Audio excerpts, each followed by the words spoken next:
And we live.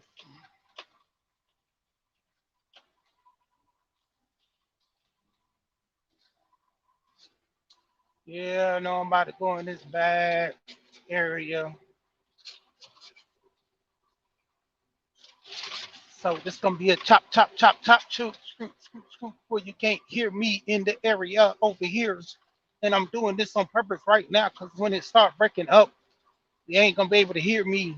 It's only gonna be like for five minutes. Yeah, man.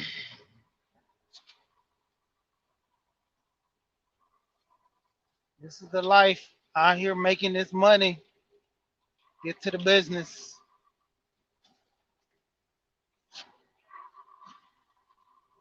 Get from one job to the next, making money.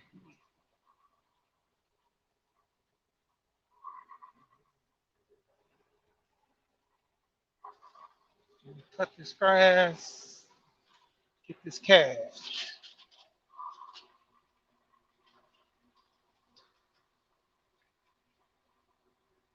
In the words of ism, and I tried to do it.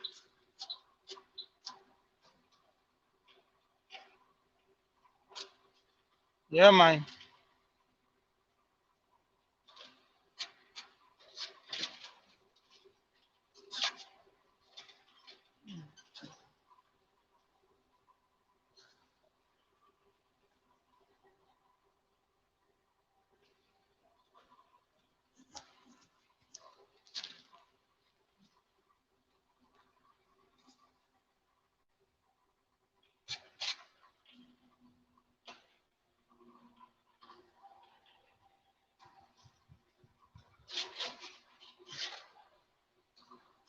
Y'all gonna get chopped and screwed right here. I shouldn't even started it. I should have waited till I got out this bad area and then started it. But it is what it is. And be all chalky on the replay at the beginning. Then it's gonna clear up once the conversation get at hand.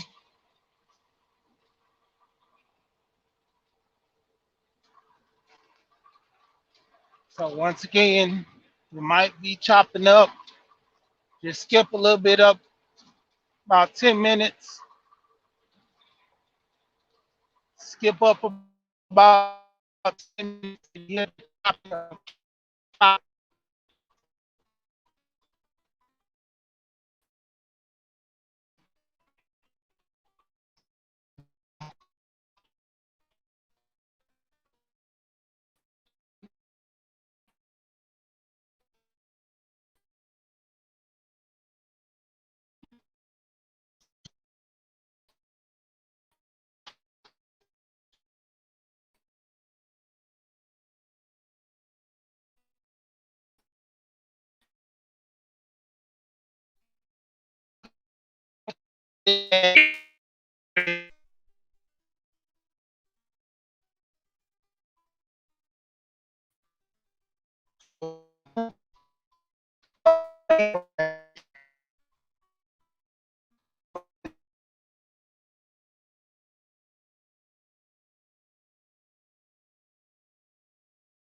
house on fire over there.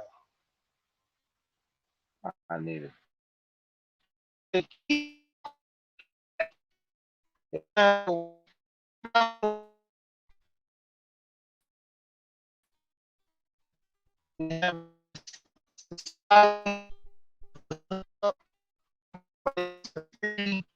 you know, I got a business. You gonna come support me, but you want discount.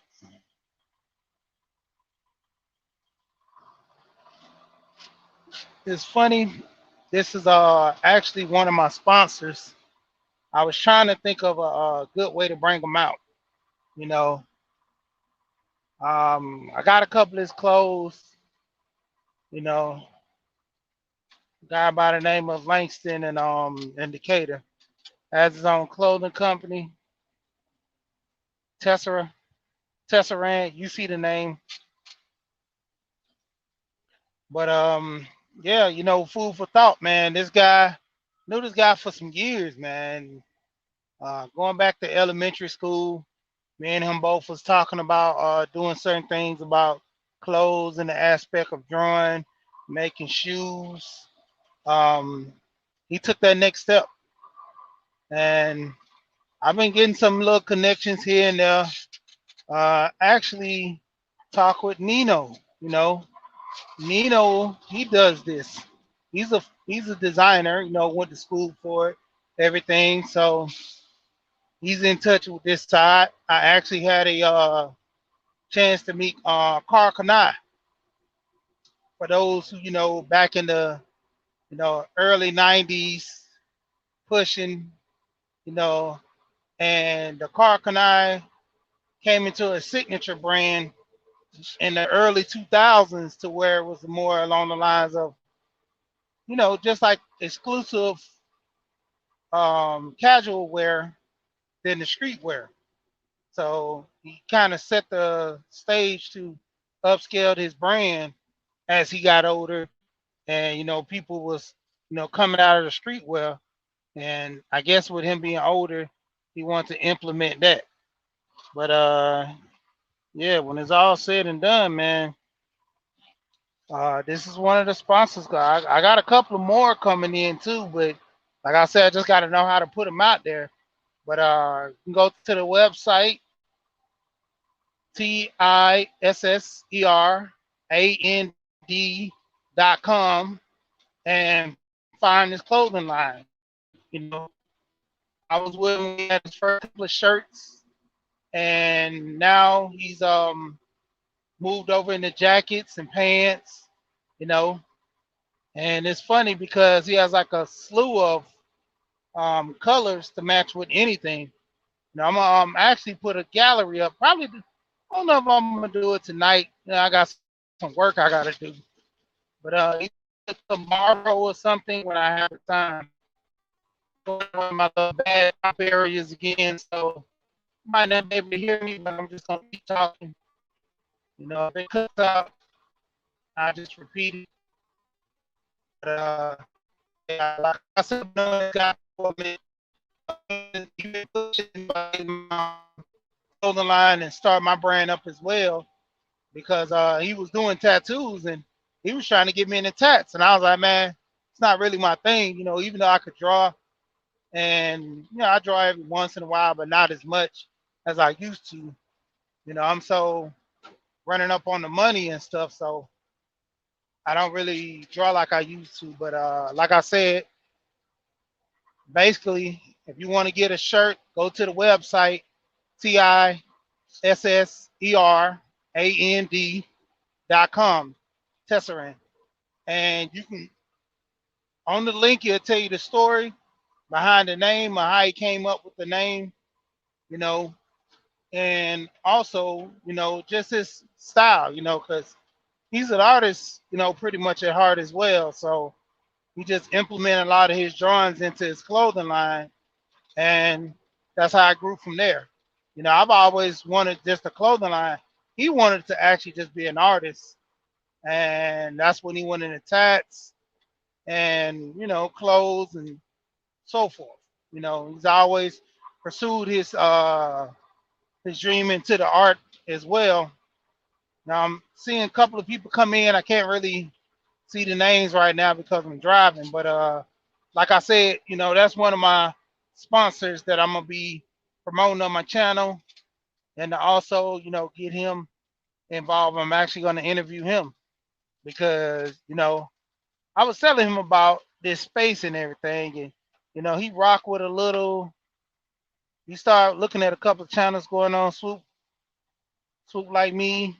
This beach is better. OG with it. Kane in the building. Captain and friends. Life is so dang good. And like I said, as a stand,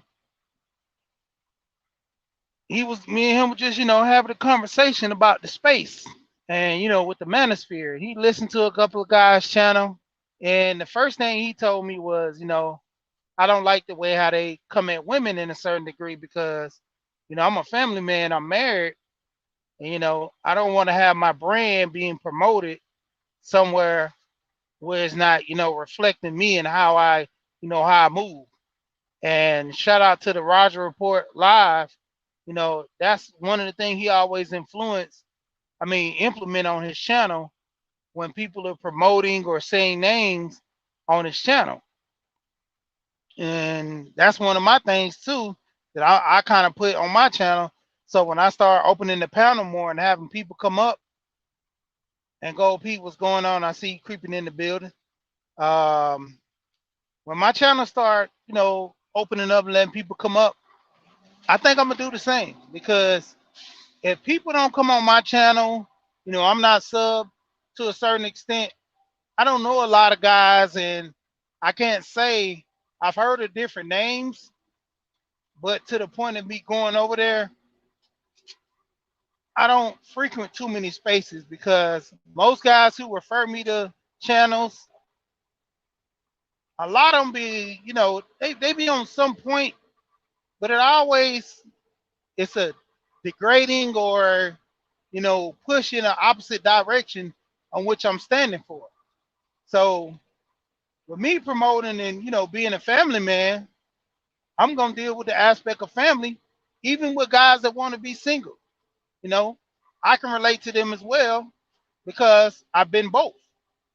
But from the standpoint, men who are single that want to get married and just can't find that right one, I can understand that. We can relate on that.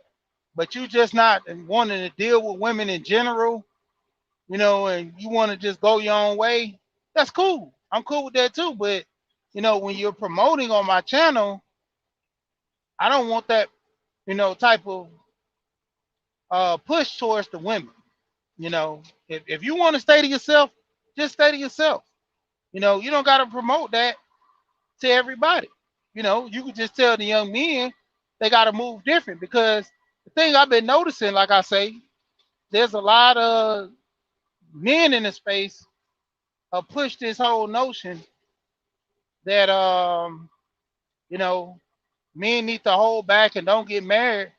But then you're saying that to a group of young guys who never experienced women, you know, who never dealt with the women, and of course,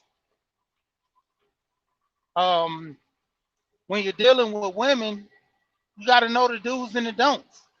That's what you, the older man, is for, to show them not to get caught up.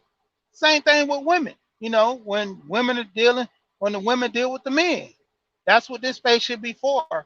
Women helping young women and men helping young men. You know, Sometimes there's some advice that a woman can give a young man and vice versa. Same thing with a man. He can give a young lady some advice. But to the point where, you know, it's not food for thought. You're not helping each other. That's that's gonna be the issue. But like I said, getting back to the topic at hand, you know, people wanting to hook up. I got a homegirl now. She has her own business. She sell hats, just accessories, women's accessories. She sell men's hat and women's hats, but just a lot of accessories, earrings for women. and she has a boutique, and everybody wants to hook up that know her. Why? Like you can ask my friend. He actually the guy that has I'm promoting right here, the Tesserant. He actually had to go up on the prices of the shirts because the production and him shipping them out because he's not going through a third party. He's actually doing everything himself. So when they put in the orders, you have to gather up all the orders, get the shirts made and ship them out. Majority of the time he'll have the shirt size that sells the most, but majority, bigger sizes, they don't sell like that. So you have to get those, pretty much made. And to an extent, if he there's a guy, Omi in the Hellcat. I watch his show. Omi talks about how guys will be 5X, 4X, and they always say you don't have nothing for the big guys on your website, and you big. That's wrong. But the big guys never buy the stuff, you know, and he's stuck with 4 or 5, sometimes even 6X shirts. Those things don't sell like that, you know. That's why you go to most people who really want clothes like that, they go to big and tall stores because the average store don't carry, big and tall. You will very rarely find uh 4 to 6X in regular stores. You'll have to know where to shop.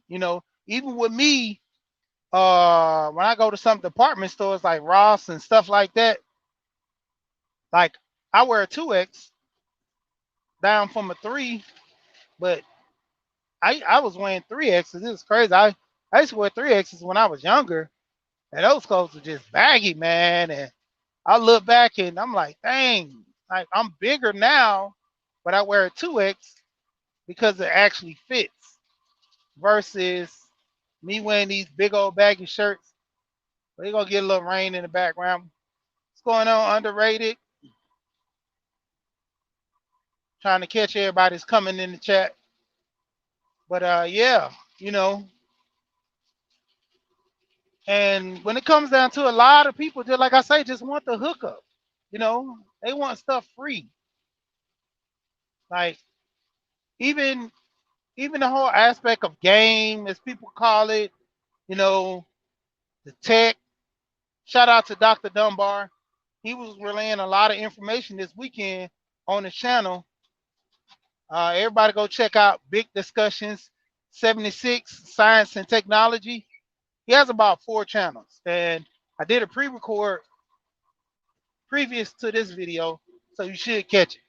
But in that, he was just talking about some, new age things regarding, the birth, genes and, you know, how things are going to be in the future.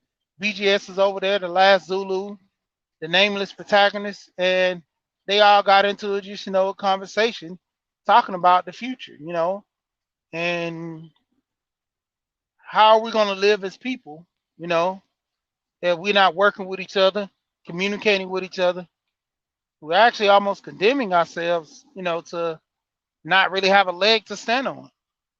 And when it comes down to it, there's going to be more and more and more problems in the future if we can't work together. Alonzo, I missed you up there coming up. Alonzo Hall, going back up, make sure didn't mix nobody while I'm at this light. But yeah, it's the crazy part. Everybody wants to hook up. Everybody wants, something for cheap. They want free knowledge. You know how many people pay that? And I was watching Erica Williams earlier. I'm always heavy on her channel dealing with finance. I'm going to promote her because, I mean, aspect of money, she's doing it. Guys can talk all this, man, I'm not, man, these women, I'm not this and that. But when it come down to it, if a women that put in the work, I'm not going to shame them. I'm not gonna tell no guys don't listen to or talk to a woman that's actually doing something, saying something right, only because she a woman. That's foolish. You know, only because she a woman, we can't hold her accountable as a reliable source. Check for yourself. You know, but I mean, the crazy aspect, she was going into a situation talking about how, a lot of people wanting to hook up on things, and this information, far as getting into business, it costs. You know, when people are giving the information out for free, God's not taking into it. Cooter's always talking about mics and setups and stuff. People don't want to spend all the money on it. I understand, but he's not telling you have to get what he gets. He's telling you the quality if you want something. You know, from the point to where if you want some high end quality stuff that you're gonna get a good sound, there you go. But if you're not looking for that, go do the research for yourself and get something decent. You know, the thing is, when you start going professional, when you start, actually your pod start going onto a bigger platform, you start having a bigger audience, you're gonna need good sound equipment. And you can get the hookup by trying to, get the cheap stuff. And if it don't work, you're gonna spend more money trying to get the stuff which you already should have gotten in the first place. You know, take heed to some of these guys that are in business.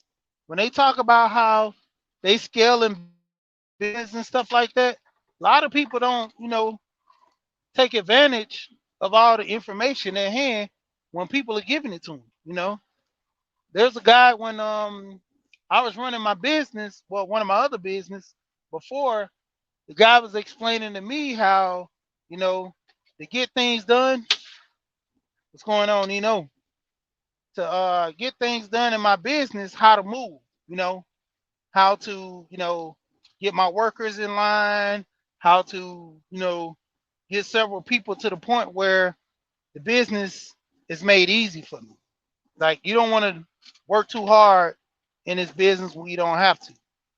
Double dipping and everything else, and double it back on certain things that you got to do because in the end, a lot of people don't realize in business and so forth, it'll take a lot out of you if you let it. When it comes to the aspect of you making money, you got to learn how to make money the right way. You know, and giving people hookups and cutting so many deals, that's literally taking money out of your pocket. Now, I understand if you're doing it on the side of promote and you're doing it with the intent to, gain more customers and stuff like that. That's why you're giving discounts. But other than that, you got to set a standard and let it be the goal. You know, when you're selling a product, you know, for instance, um, what is this? Teespring. You can actually set up a store on Teespring. I told some people about this too, and on Shopify. You set up a Shopify store. You can go on there, get a Shopify store set up. They have a lot of affiliates that they work with that you can actually get some designs, put on T-shirts. You can actually come up with the logos. You can get somebody to do it, get it to a digital print. So when you upload it to the computer for the T-shirts, they'll be uploaded. They'll do as simple as this. I think the Teesprings or the Shopify store, they will automatically be selling the shirts for like between $20 and $25. They'll keep, I think, 15 or so, and they'll give you 10 because they're gonna pay for shipping and handling. They're gonna have to, cost of material for making the shirts. Now, another thing you could do is do it yourself. You'll be just like my friend is, responsible for, getting the shirts made, having them printed out, getting the bags. You have to purchase those from, a store. Uline has them. I know Amazon has them, and just another. What is it? UPS, FedEx, all those different places. They have those little bags that you can put T-shirts in, and the plastic ones, or you can do boxes if you want to go fancy. But the little plastic bags are just as good. Printed out the logos on them. You can print them out on a regular printer. You have those upscale printers that actually come with the stickers already on the back, and you can print those out, ship them as well like that. So when it comes down to it, it's up to you on how you want to do it. What's going on, perfect time? Catching this rain. But when it comes down to it, it's all up to how you want to promote yourself and promote your brand.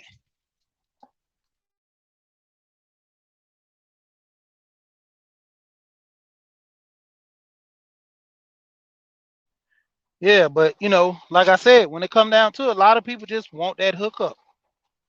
Man, I hope this rain doesn't come down too hard on while I'm on here.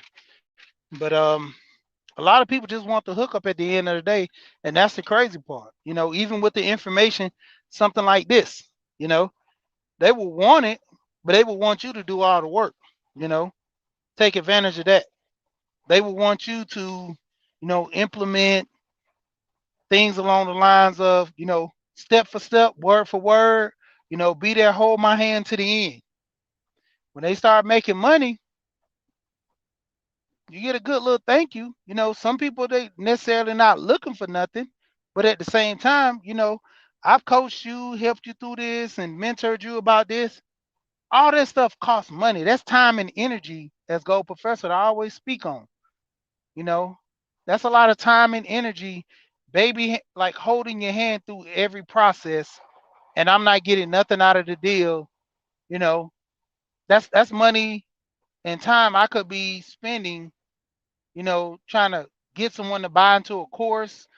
But if I'm helping someone, the least you can do is do the work that I'm telling you, and don't hold back because you know the game ain't free no matter how you look at it. If I'm giving you free game, it's costing me time because I'm constantly have to make sure you're doing things right. And when you're not doing it right or you're not staying on top of it, that messes me up in the long run as well. You know, and we have a lot of issues with people in our families and stuff because they always want the hookup. You know, you got family members always want you to do stuff for them because we're family. You know, I got cousins because I know how to move furniture. I got a pickup truck. I'm always trying to get called to do free moves because we family, to go pick something up because we family. Then I got other family members that say, this is your time. You taking out of your schedule. You know, you're gonna need gas. You're gonna need something for your work because this is what you do professionally. This is your business, and they get it. But the other family members don't get it. They want this stuff for free, and that's the issue at hand. When you start going into a situation thinking you getting stuff for free, or you're trying to get by on, that's when you start developing these issues and these problems. Like, who wants to be in a situation to where I constantly have to do something for somebody for free with no pay or nothing? Even with your mom, it gets to an extent where that becomes a problem.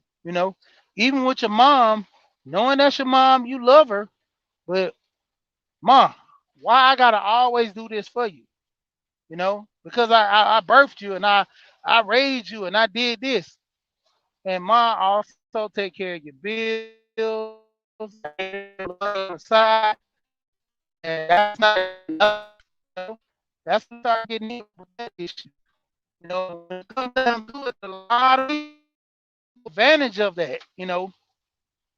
That's the biggest issue when people try to take advantage of you and your kindness in that situation.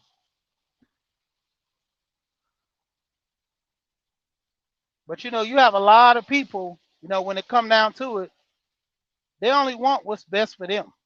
They're not caring about nobody else's feelings. They're not worrying about how they're gonna make people feel or anything. It's all about them. You know that's one of the main issues that we have within the community.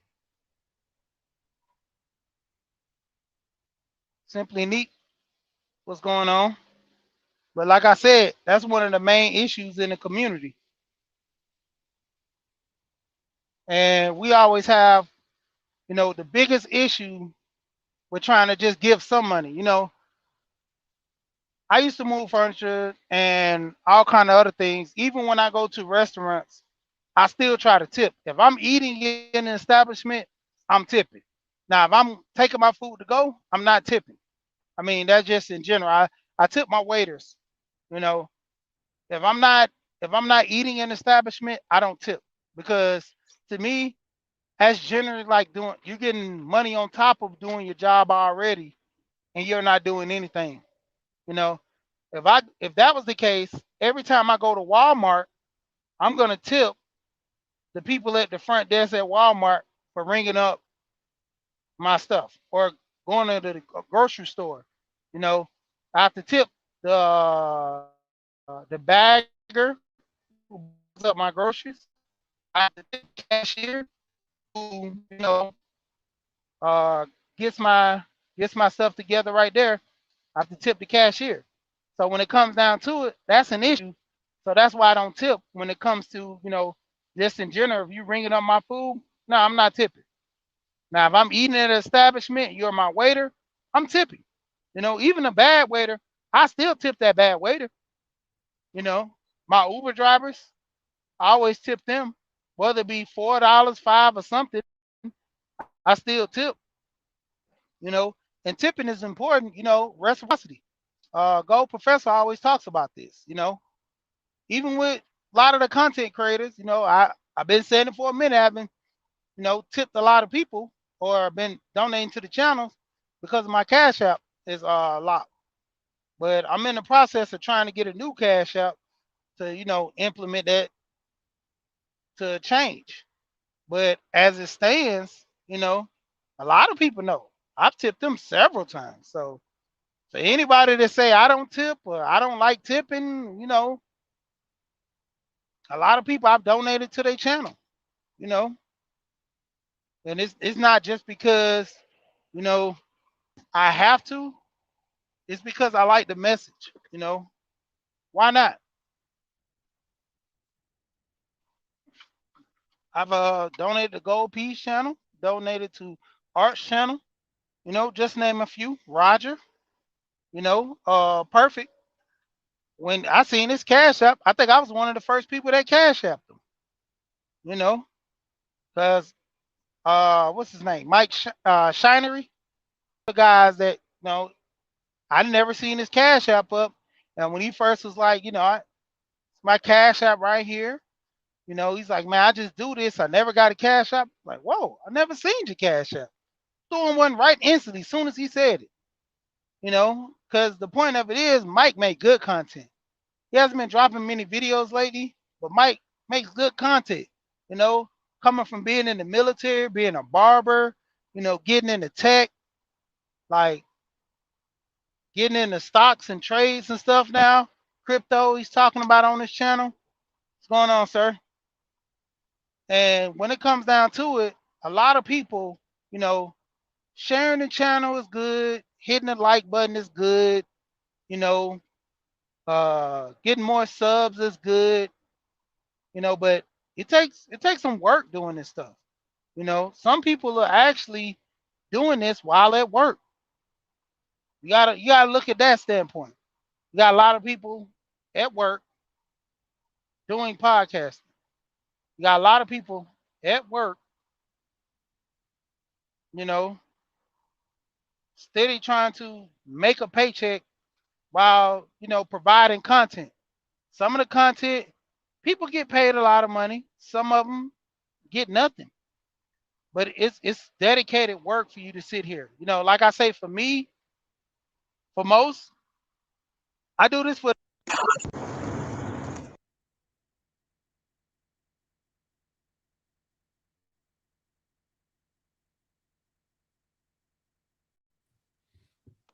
What's up, bro?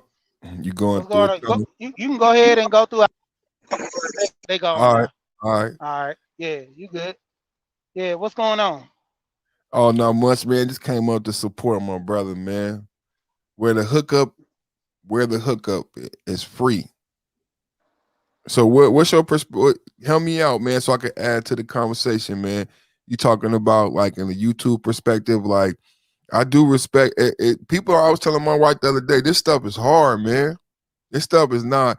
It costs money. It costs time and energy. You know what I'm saying? And for someone to give up their testimony, give up their self, it's expensive in a lot of ways, bro. Yeah, So yeah, man. I appreciate all of the support, man. Hey, that was dope the way that Jeff came on the panel. I've seen Jeff before, and to see Jeff join the panel and to hear him share his testimony about his mixed background, man, that felt good, man. That we've created a soft landing for individuals like that to have a place to congregate as men. Like somebody who had a troubled upbringing, he felt comfortable to come to us and share that in hopes of benefiting someone else. Yo, that was dope, man. That was dope. yeah. But It was. Shout out to Art. What's going on, shout out to Art. Yeah, man, because you gotta understand that dude, Jeff, man, a lot of kids go through that. I got a Yeah. friend right now, he got mixed kids and he gonna have that talk. His daughter not so much, but his son definitely, you know. Whew, man, let me tell you, that was a good topic today because like me, I'm not the type of person that's gonna shit on somebody because they got mixed children. But the thing is, I think that at some point, while being a black man, first of all, being a black man, you have to instill that, especially in your boys. Girls don't really go through it as much because women are women. I Yeah. think no matter what color they are, but boys will start to feel a little bit. Well, yeah, feel a little bit different. Yeah, yeah, yeah. you know, I'm gonna let you slide on that. and they will quickly go over to their mother's side if the mother's white, if there's not a strong father presence, because telling somebody not to talk about race uh, while the problems are still here is not going to go away. And that's what we got to, really get into, whether your child is mixed with a Asian woman, a white woman, a Latin woman. But Latin is more closer to black, so they probably can relate if they come from certain parts of the Bay Area, like in California, certain parts of California. You Well, know, I wasn't really speaking to the colorism part. I was just saying how great it was, like to the topic, like that brother felt comfortable in this space. Like we doing something good that, that guy, felt comfortable to come to that panel around us and share that and that he wants to come back so that he could benefit to the table. Like to She's point, like that's the greatest thing. Like when that type of thing, it's like being in church when somebody is brave enough to give their testimony for the first time. You know what I mean? you know what, and Yeah, I got that from him too. Perfect. I really did. Like I said, still we can't take out the fact that what the root of what brought him there, the awareness of the fact of who he is, because for so long he had been lied to. So that's why I said what I said. I know we want to take the color out, but we can't. We really yeah, can't. yeah. And what's going on, Winston? You gotta understand this. You What he explained was perfect that I always talk about. You got men that are in the household, and they were like, oh, the single moms, they raising these punk kids. What do you think the dads did in the house doing too? We can talk about the women all day, but you got fathers that are not teaching their sons this stuff. You know, Everything is learned on a whim. You just go out there and experience. If you get caught up, you just get caught up. Yeah, and You it's know, make believe, she, because the thing is, when that boy get out there and get in that world, they still gonna see him as black. You know what I'm saying? When he go to jail, and yeah, that's when the toughness really come out. You don't want your child to be led to destruction to the point to where jail has to teach him, even as a mixed child. I have mixed cousins in my family, and they went through that. And they look at me, they be like, "Damn, a black man ain't supposed to be making it like you, cuz." You know what I'm saying? Because that's what th've been taught. yeah. And Or, it's a standard. or It's a never be standard. taught at all. And the same thing with like we was talking earlier, about black women. They go and date white men and get a baby by him with hopes that he's going to keep her, when really she was just an experiment. And it was more so getting a child just to get a child, to say, oh, I got a mixed child. As to where when we go and date, we decide we're gonna stay with a white woman, we're gonna stay with a Latin woman. It be mainly on some real shit, because they fuck with us and they understand. If they really understand you, and they really sat down in black culture, sat down at your table and ate with you, worship the motherfucking ground you walk on. They understand. But then again, we dealing in blend culture where everybody's blending in, and we doing shit and we don't know why we doing it.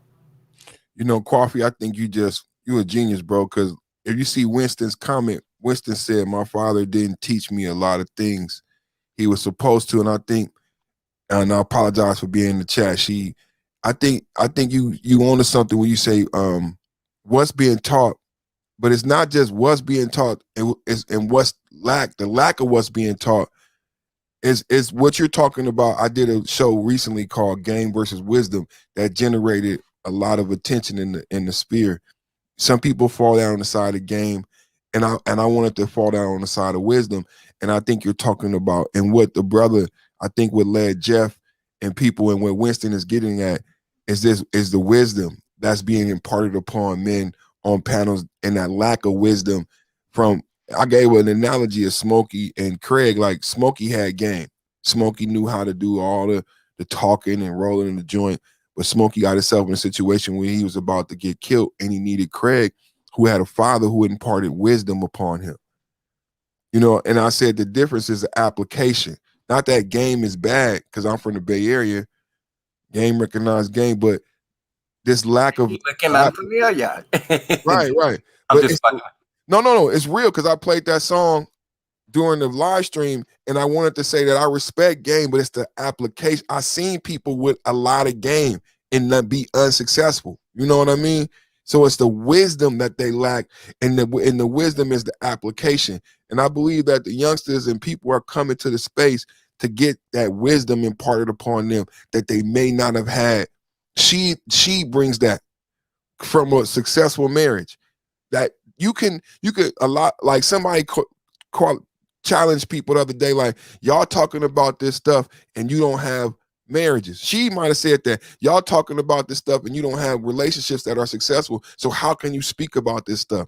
You need to have this wisdom, this life experience. So if you want to really learn about being in a marriage and a successful marriage, I think you might want to come to She channel. I think you should subscribe to She We Hear and hear it from someone who's actually been successful, who has the breadth of knowledge and wisdom to impart upon you how to accomplish the same. That's life, bro. That's science. And who also believe that you know uh, some things can be fixed. It's a shame not to have something to believe in. And you have to start believing in yourself. Yeah. You know, That's why I always talk about knowledge of self, man. A lot of guys don't even believe in themselves. I say this day one. How can I go get a wife, be in a relationship with a woman, and I don't even know what direction I'm heading in? She's gonna fall in the well just like me. She's gonna go with me down the same path. I was on a channel. I think it was Platinum Channel. I was on Platinum Channel one time, and Topaz was up there. Topaz was talking about a man that is not in the right direction, and a woman leads him, and to the extent to where when he started getting himself together, know who he is, he started leading her. And the first thing they down was, oh man, a woman shouldn't be leading a man. That's true. But if a man is gonna go through a walk to a burning building and say, "Baby, let's go," she's not gonna go with him, and she's gonna say, "Well, that's not a good direction for us to go in." Now, if he's smart, he'll listen. Then he'll get conscious about it. Like, you was right. I need to protect you. I need to make sure stuff like this don't happen again. He starts getting more intellect. He starts knowing what he wants to do with his life. And then when he sees that burning building next time, He said, let's go the opposite way. That's where she was coming from. But the guys were trying to condemn her so much about leading a man. She ended up ultimately being with a man that wasn't in a predicament or wasn't in a state of mind to guide her. Now that's who she's dealing with. And you If and you're she right wants to about leave that. him, if she wants to leave him, she can leave him. But if she really sees something in him that she want to stay with him and they work together on that, he can go ahead and leave. See, there's a lot of men who will sit there and be with those women and be those homosexuals, but ultimately change his life. Like, man, what am I doing? You're sitting here 20 years or 10 years or 5 years trying to get over with women. Why don't I just go ahead and build a relationship and establish something with her so we can go forth? See, a lot of guys that you have that mindset of men to just say, man, I'm done with everything. Okay, you can be done with everything. But the point of it is you gotta have that knowledge of where you're going, know what you're doing. And a lot of guys are lacking that. You know, And you know what? You Borg and she, yeah. Uh, Transformers. now I'm just saying, shout out to make this go live, make this go viral TV on here. Go ahead. hey, I just want to say this. I think a woman has her place when it comes to standing behind a man, period. You know what I'm saying? Because that's your man. Whether he make less money than you, whether, you met up with him, when shit just wasn't going good. You know what I'm saying? Uh, it's just the natural instinct of a man to lead, because there are areas where those are the areas I think that he should have, in his skill set. But far as a woman, she take on certain roles. You know what I'm saying? So I think it balances both off because I know some chicks that were straight up attorneys and went straight to the hood and dated a dude that, everybody just didn't see, why she would be with him. Guess what? She sat down, helped that brother get his GED. Now he got a bachelor's. Now he got a fucking master's, and now he getting a doctorate degree. You know what I'm saying? Help, all that, So women are good for some things, and you still can take the lead, but you got to really look at yourself and say, damn man, or be honest with yourself. I just did not know this. I gotta, it doesn't matter if it's woman, man, whatever. If you learn something from somebody, give that credit. Give that credit, and just say, hey, I don't know everything, you know. Uh, and I think in these spaces, a lot of men are given the wrong message about leadership because it is what it is. We can't sit up here and know our health bad, know our bodies are not in shape, and we got a long laundry list of shit that we want, but we can't even match that list. We can't. We got to stop lying to ourselves. Hey, y'all know we the trio, right? We the three musketeers. We done been up here a couple times like this, man. And I think people like us together too, y'all. We got three different perspectives, man, and we gel. We got like a good little vibe, man. When we co-host with each other, that God is good, man. The way he put stuff together. Have y'all noticed we did this a couple times, us three, man? Yeah, that's a wonderful thing, man. And we all have been on the phone together before too, So we ain't just we don't just do this here. We talk on the phone too. So that's yeah, man. It's a good vibe, man. And I agree with what you just said, Coffee. Yeah, it's the wisdom, man. It's the wisdom, man. Come and get you a scoop, man. Come and get you some. You know what I'm saying? And that's a real intelligent brother right there. You got up there, man, come on, this space, when people be saying, come on, man, this space, brothers be having some scary intelligence. Some brothers get on I just want to be quiet. Like this brother, Giogami, this brother be having some real intellect. He be dropping bombs from the chat. Yeah, and man, when he drop them, let me tell you, when he drop them, when he get up on the panel, he really got something to say too. Come on, man. We bless the people in this space. That's what I was saying on the end of before we got bogged. Let's not get bogged down in the argument about a non-existent wave. Look at the wave. 10 people on the chat, 2 people fall off, another 2 people. It stayed 10 people. BGS got 10 people with PhDs. She got PhD in the chat. Like, look at us. Let's not, like, what is so obvious is this greatness. And we have to, like, turn the light on. Like what she's saying, don't want to hook up. We got to look at our greatness. It's so much greatness right now that we got PhDs in our chats supporting us, teaching us, building. It's so much greatness right now for us to look at, for individuals to say that this space is not beneficial. You're not. It's a blind spot, and I pray that you are able to have that blind spot removed. That's my goal, is to remove that blind spot so you can benefit from the wisdom. Let's not say who the smartest. Everybody's smart. It's a race to the top. Nobody first, nobody second. Everybody win. Everybody brings something to the table. And the good thing about it too, the brothers can take back with them after the show, the things that we've talked about, and just know that they're not alone.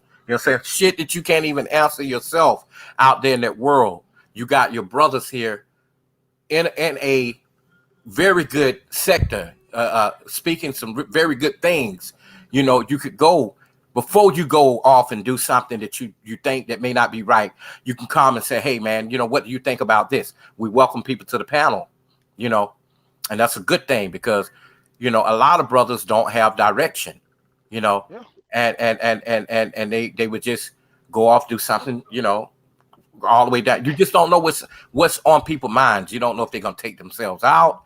You don't know if they're gonna go back and take the information you've given them and take it to their own understanding. So that's why we got to be very clear with what we talk about. Yeah. And the goal. Yeah, that's so true, man. Definitely. Because like I tell guys, you know, I started this, talking with my son, and like I said, a lot of guys don't have either fathers in the house or men they can talk to about this. For instance, there was a guy on the panel, me and him talked uh on the back end one time. We stayed talked on the back end after the show was over. And this guy was just telling me so much disappointing stuff. And I was telling him, I'm like, who are the men in your life? And he was like, I never really was around too many men and I don't have friends because, I was in a situation where, a family member got killed by his friend. So that took me I'm like, that in that circumstance, that was that family member. The whole story, you probably don't know what's going on behind it. But there were situations to where there were kids that go through things and they don't know nothing about what happened to the family members. And it gets so bad. Hold on, real quick. I was sending a text to my wife. She called me. But yeah, it gets so bad to where these kids don't even know the whole detail of the story or how people died, like to that extent. So they get to the point where I don't want to deal with no guys because my uncle got killed, my brother or somebody got killed. So I'm not dealing with no men that they gonna backstab me. Ultimately, these are the men that can help you out of situations. Now, depending on who you choose as your friend and to, kind of be around, that's the key. If you're around guys that you can't trust or, it's something about them, dude, keep them at a distance or don't deal with them at all. Because, you putting your foot in the fire when you dealing with guys you can't trust. Like, who does that? And I was telling the guy, I was like, if you had men around your circle, you wouldn't have got caught up the way you did. Like, it was one thing after another. I was like, dude, this is almost like 101. Like, you should have knew not to do this, or somebody should have told you not to be in this situation. And he was like, yeah, guys, guy at work, he was telling me that, but I ain't tell him the whole story. I didn't want to, break it down and this and that.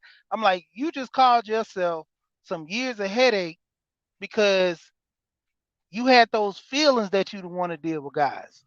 And then he was telling me from the instance of his mom and other family members, they would say it's wrong, but they wouldn't tell him to leave the girl or don't deal with her. So I'm You know, like, it's bad all the way around. Go ahead. you know what? It breaks, it hurts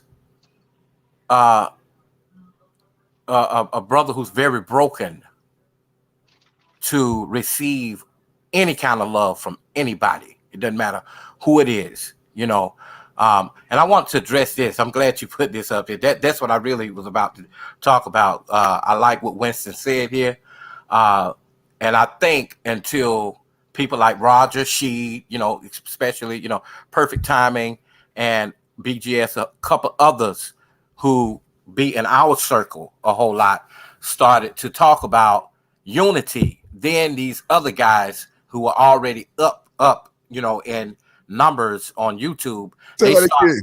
they Say that start again. they started to talk about this. So this is something new for this guy here. I ain't gonna even mention his name, but this is something for him because it was a point in time where he just really didn't give a fuck about people. Period. And the Woo! manosphere. I And feel I'm gonna good. say I it. feel good. I feel good. I feel good. I You know feel what I'm good. saying?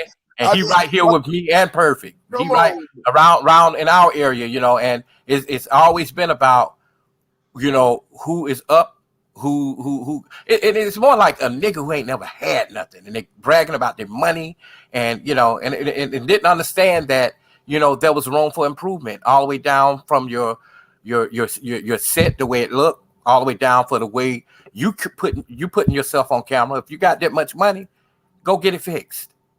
You know what I'm saying? It's a good thing. All I got to say is it's a good thing. I'm happy for the brother. I'm glad he putting out the message. I said it, man. It's the cool table. Yeah. It's the cool table, man. This message and this conversation, if it's not this message and this conversation, you're not having a conversation. And everybody is recognizing that. This is why everybody is coming to this space. And Roger is becoming the flashpoint, not the flashpoint, but the center. And you know what, Perfect? Until these brothers really boggle down and start having these real conversations, and and everybody, and no matter how big people had gotten, had start to invite people, that's when what we're talking about right here on the screen started to, oh, we need to unify, you know. And uh until Kevin Samuels became really big, you know what I'm saying? They didn't care nothing about that man until he became super big. Then on top of that, all of them was talking about him. You know what I'm saying? And right now they think they're gonna get something, but no, he don't owe his talent to the Black Manosphere. You know what I'm saying? He don't owe that. Now It's he owes talking points because we talk the same, but his talents is who he is. We all are different content creators. You know, it's human nature. And God forbid that the trend be positivity. The trend has been positivity before. I'm okay with the trend being positivity again. And people capitalizing off of that trend. Come on in. Come on in, and you want to mimic these talking points. These talking points are positive talking points. We need people to mimic that brother that you just mentioned, because it's been the way that it was trendy to be positive before, and then the results, the evidence of that results out in the community. You know what I'm saying? That's the whole goal of the cool table, is to make these things that we are doing trendy and cool. And then people mimic what we've established here, because they don't mimic it because that we've told them to do it. They start to emulate us because it's become cool. That's the whole cool table and because politics. that was what this is what has been missing for so long. Because trust me, you know, you could be the originator of something. You could be up in numbers and still be a foolish person talking foolish. Say that again. Say that again, boy. Come on, man. Let me give you something. Oh, you killing them, man. I And tell you, so, we the three and the thing musketeers, is, man. We and the three musketeers, man. Just out let me the tell you blue. I this, see sheet. I'ma jump on there. Coffee jump. We did this a couple times, man. We killing them, man. but let Man, me You tell know the you this though, crazy? perfect. Go ahead. Let me tell you this though, and another thing, you know, big time content creators, they seek out the very weak men, very weak, to, you know, get the money from them. You know what I'm saying? And they could tell them anything, you know, and they believe it. You know, and when they come to the real talk, like you say, the cool table, hey, they really be like, damn, I ain't heard nothing about y'all before. Y'all a part of the group too, you know. But this is where you're gonna get the real, all the way over here, the real.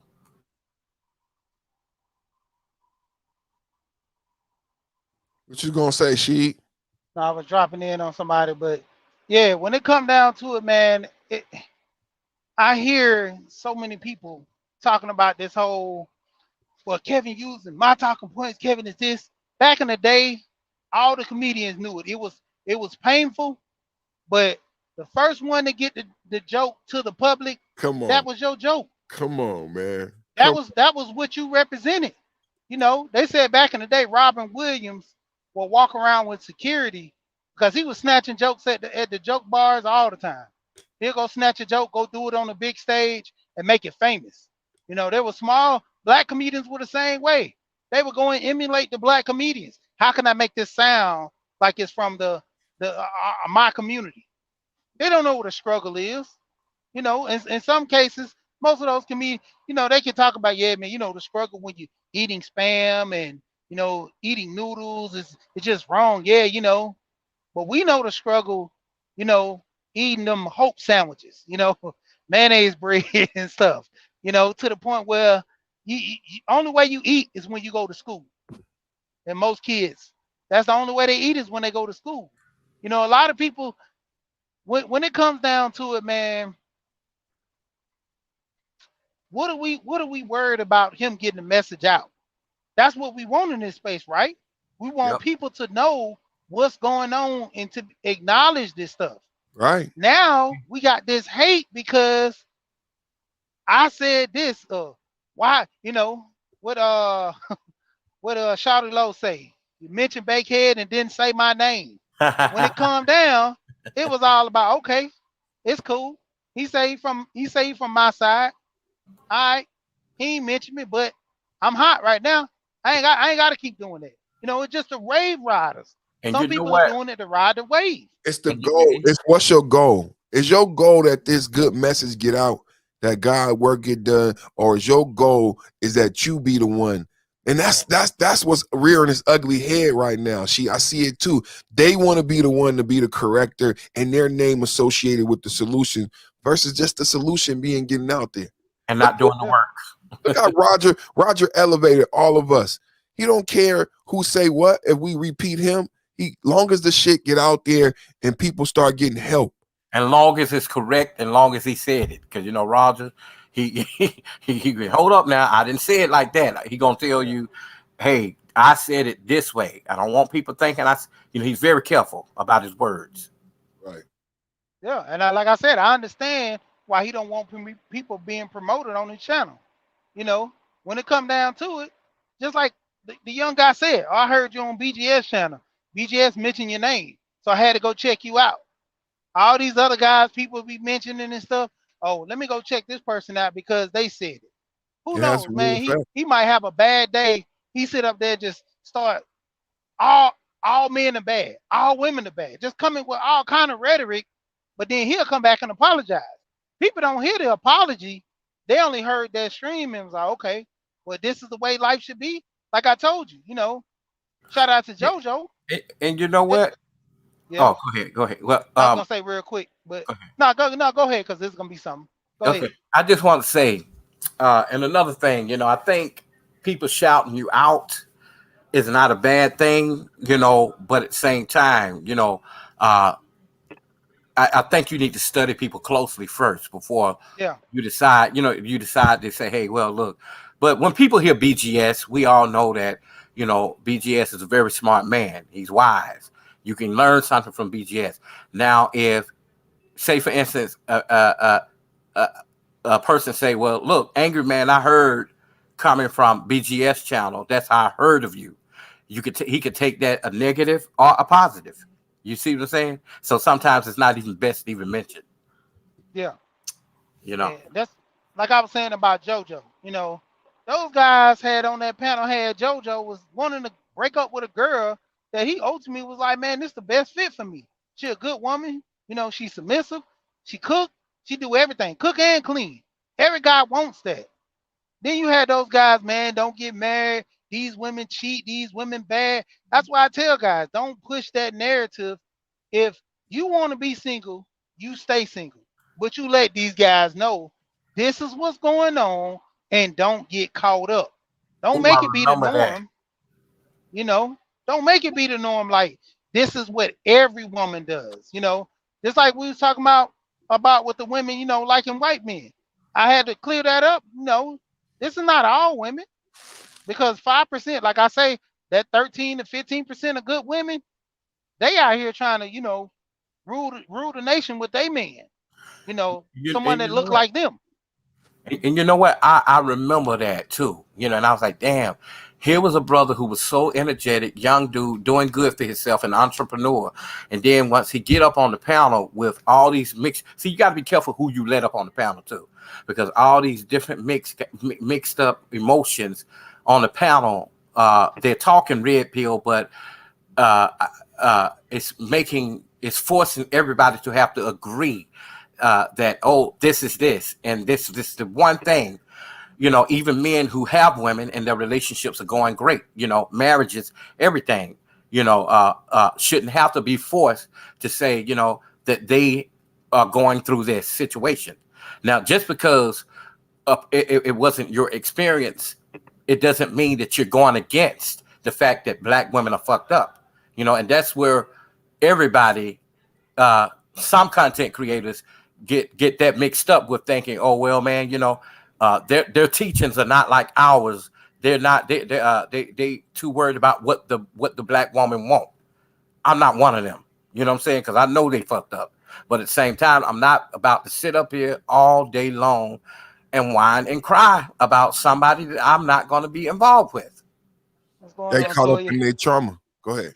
You know, No, I'm just saying shout out to Toya. One Toya. G's. I see him in the building. But yeah, when it comes down to it, that's why I be telling guys, watch who you listen to, man. Like these guys will sit here. I understand you want to go red pill, you want to, let these guys know what's going on, but you got to come with a point of truth, letting them know, yes, it's some bad women out here. Yes, it's some good women.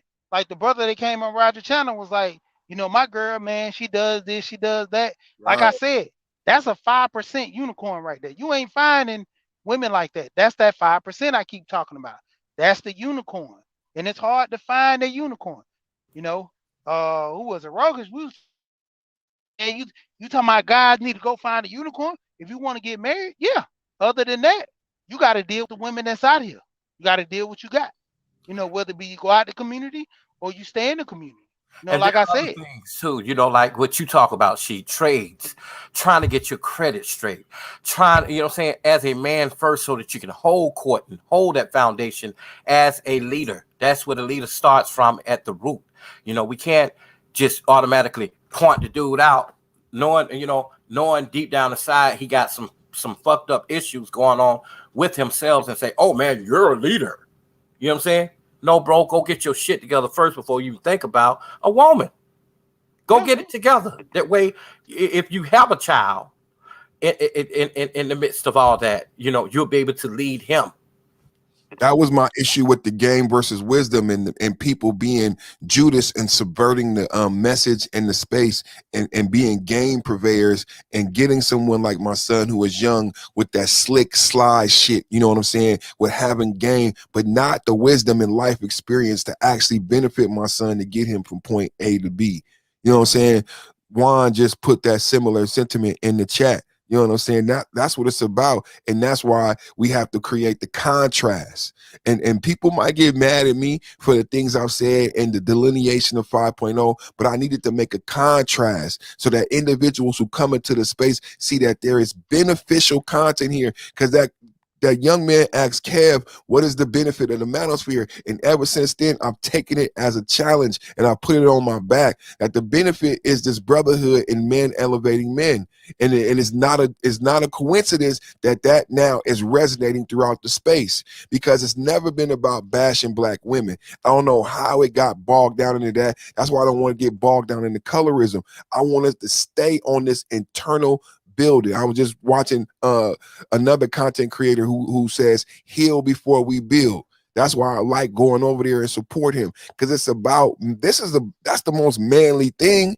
The most Yeah. manly thing is you looking yourself in the mirror and asking yourself those tough questions to make yourself better on the path to greatness. And then empowering yourself with knowledge to do like she, listen to she. And then as you go to couple, have the confidence in your faith in yourself to ask that individual you choose to couple with the tough questions. That may, like she tells many stories where he had to eliminate certain individuals who you may not have eliminated. But it's going to take that confidence and understanding in yourself to ask these tough questions. But first, you got to start with you, because she will see directly straight through you if you haven't done this work on yourself. But it resonates when you've done the work on yourself and you believe in self. And then when you sit from that position and you question this woman as a potential mate, like not on no pump and dump shit, and you're inquisitive about the fact if you've done the work, do you have the ability to do the work? And I'm not going to do the work for you. Then that's what this is all about.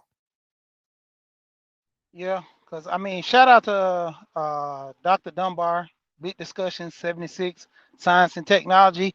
And not only does he have that channel, he has three other channels that guys need to go over there dealing with his sports, on the sides of movies, you know, go over there and support. Like I said, he had a great show Saturday. We was on there talking about some things. And if you go over there, like I said, I pre-record a video of him talking with BGS,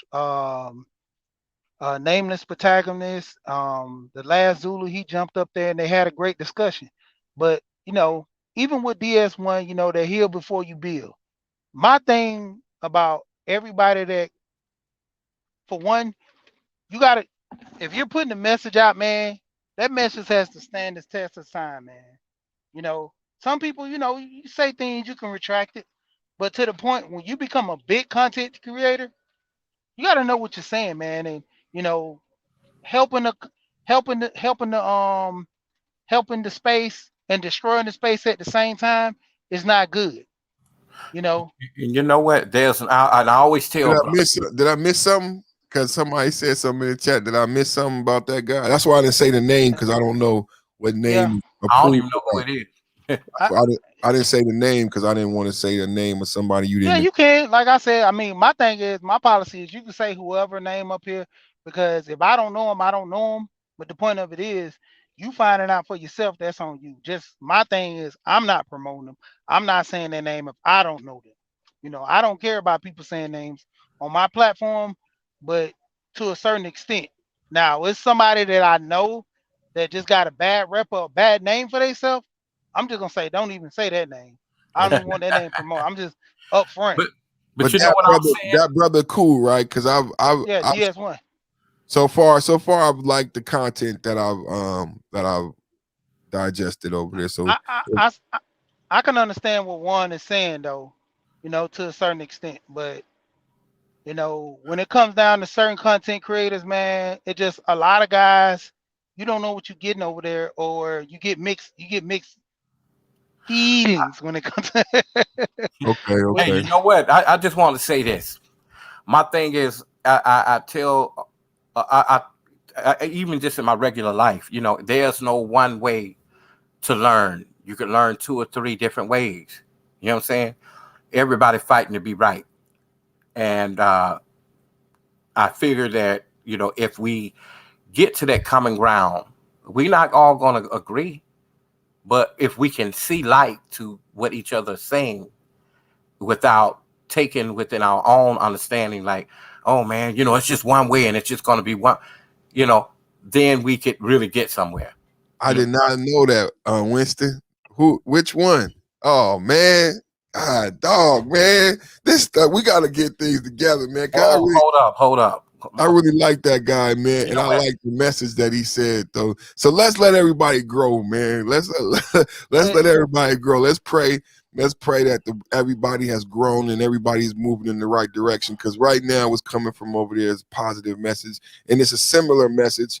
What I've said is, I've noticed that platform, and even Angry Man, and salute to Angry Man. He's actually come to Roger's panel to actually acknowledge that, you know, he has really taken a glean off of what Roger has done. You know what I'm saying? So, and him coming, in my idea, him coming to Roger's panel is to say that he believes in, he actually is married. I'm married, and to say that he believes in marriage and the message and promotion of that. So, you know, like, I believe, like, even like he said, O'Shea, like, there's a direction, there's a shift. I've said it's a wave, and that's okay. Like she just said, it's okay if people were once one way and now they're starting to be this way, and that way is beneficial to black men. If the trend is cool, that's the cool table politics. If the trend of positivity becomes cool, we can only win. That was the goal from the beginning. You know what? I also look at, you know, you can only, you know, even, and we ain't talking about women, but you can be bitter within yourself for a very long time to where you just can't get it out your system to stop beefing with certain people. You Oh know, man, I'm a boy, God, dog. but hear me out. Uh, some people, it pains them to look at somebody that they just can't fucking stand. If looks could kill, they would kill you with their looks. You know what I'm saying? Just by looking at you.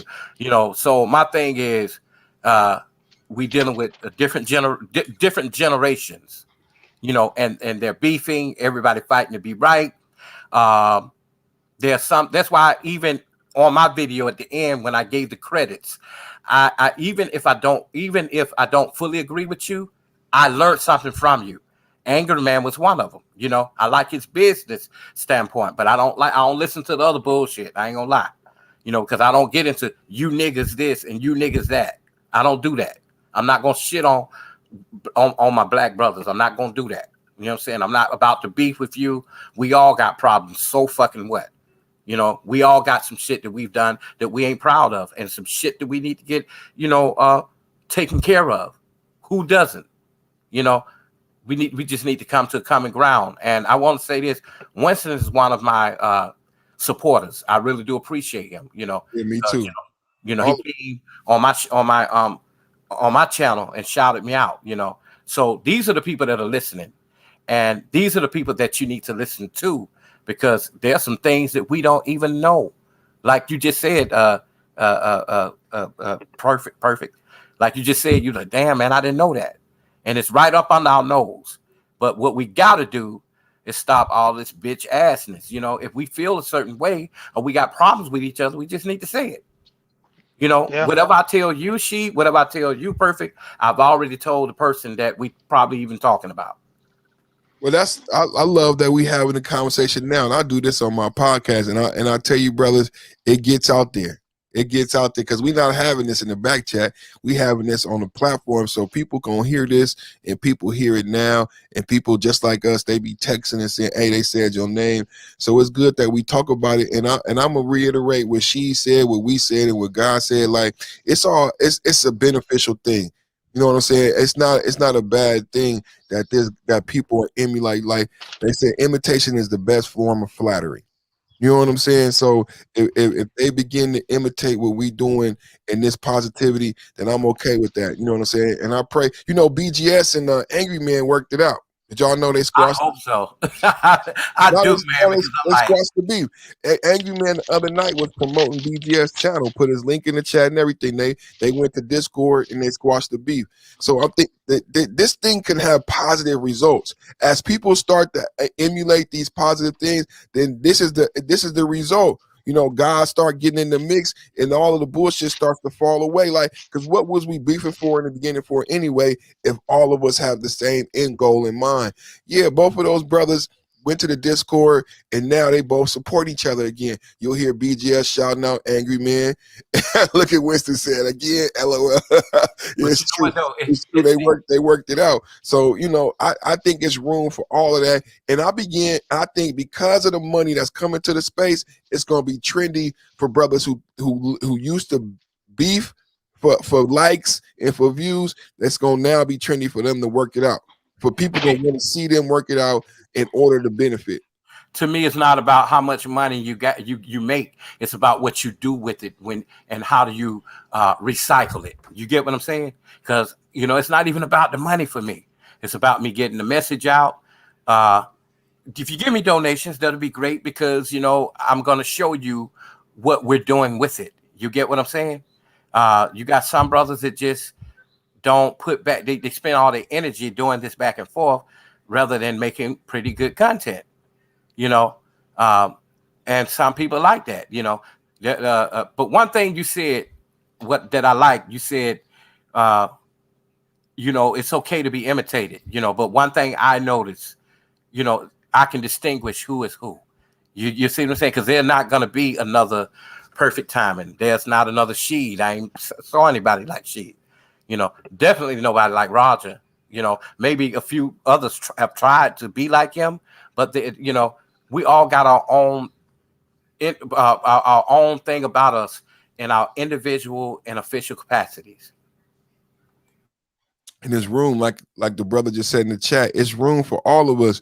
Like when Kevin did that week of talking to men, what I've said about that week is that it surprised me how many men have not heard the teachings that we have to teach. And it's like what it said to me is that he just exposed the fact that there's so much work out there to be done that he can't talk to everybody. He can't fix everybody, right? So it's room for us. It's room for Sheed. It's room for Coffee. It's room for Perfect and our different perspectives. Because when he did a whole week dedicated to men and all night talked to men, I'm like, damn, ain't none of them sounding like the stuff we talk about. Like all of them sound like way out on some goofy shit. Like damn, like, and he was like frustrated, like, but what it showed is that it's a need for this.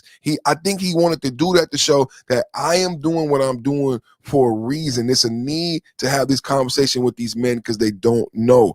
So further to that point, it's opportunity for all of us because there's a lot of men, unfortunately, who don't have, and that's what Roger be saying a lot. It's almost like a burden for him to find out that so many motherfuckers don't know this shit, and they don't.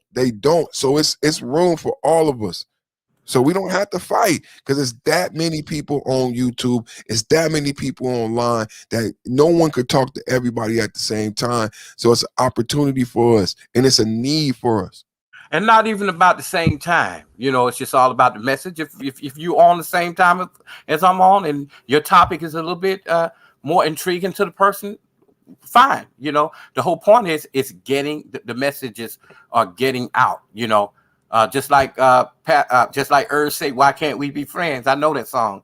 Why can't we be friends? Why can't we be We friends? be friends. Why Yeah, can't we be shout out to friends? past $40. The pastor played around one time.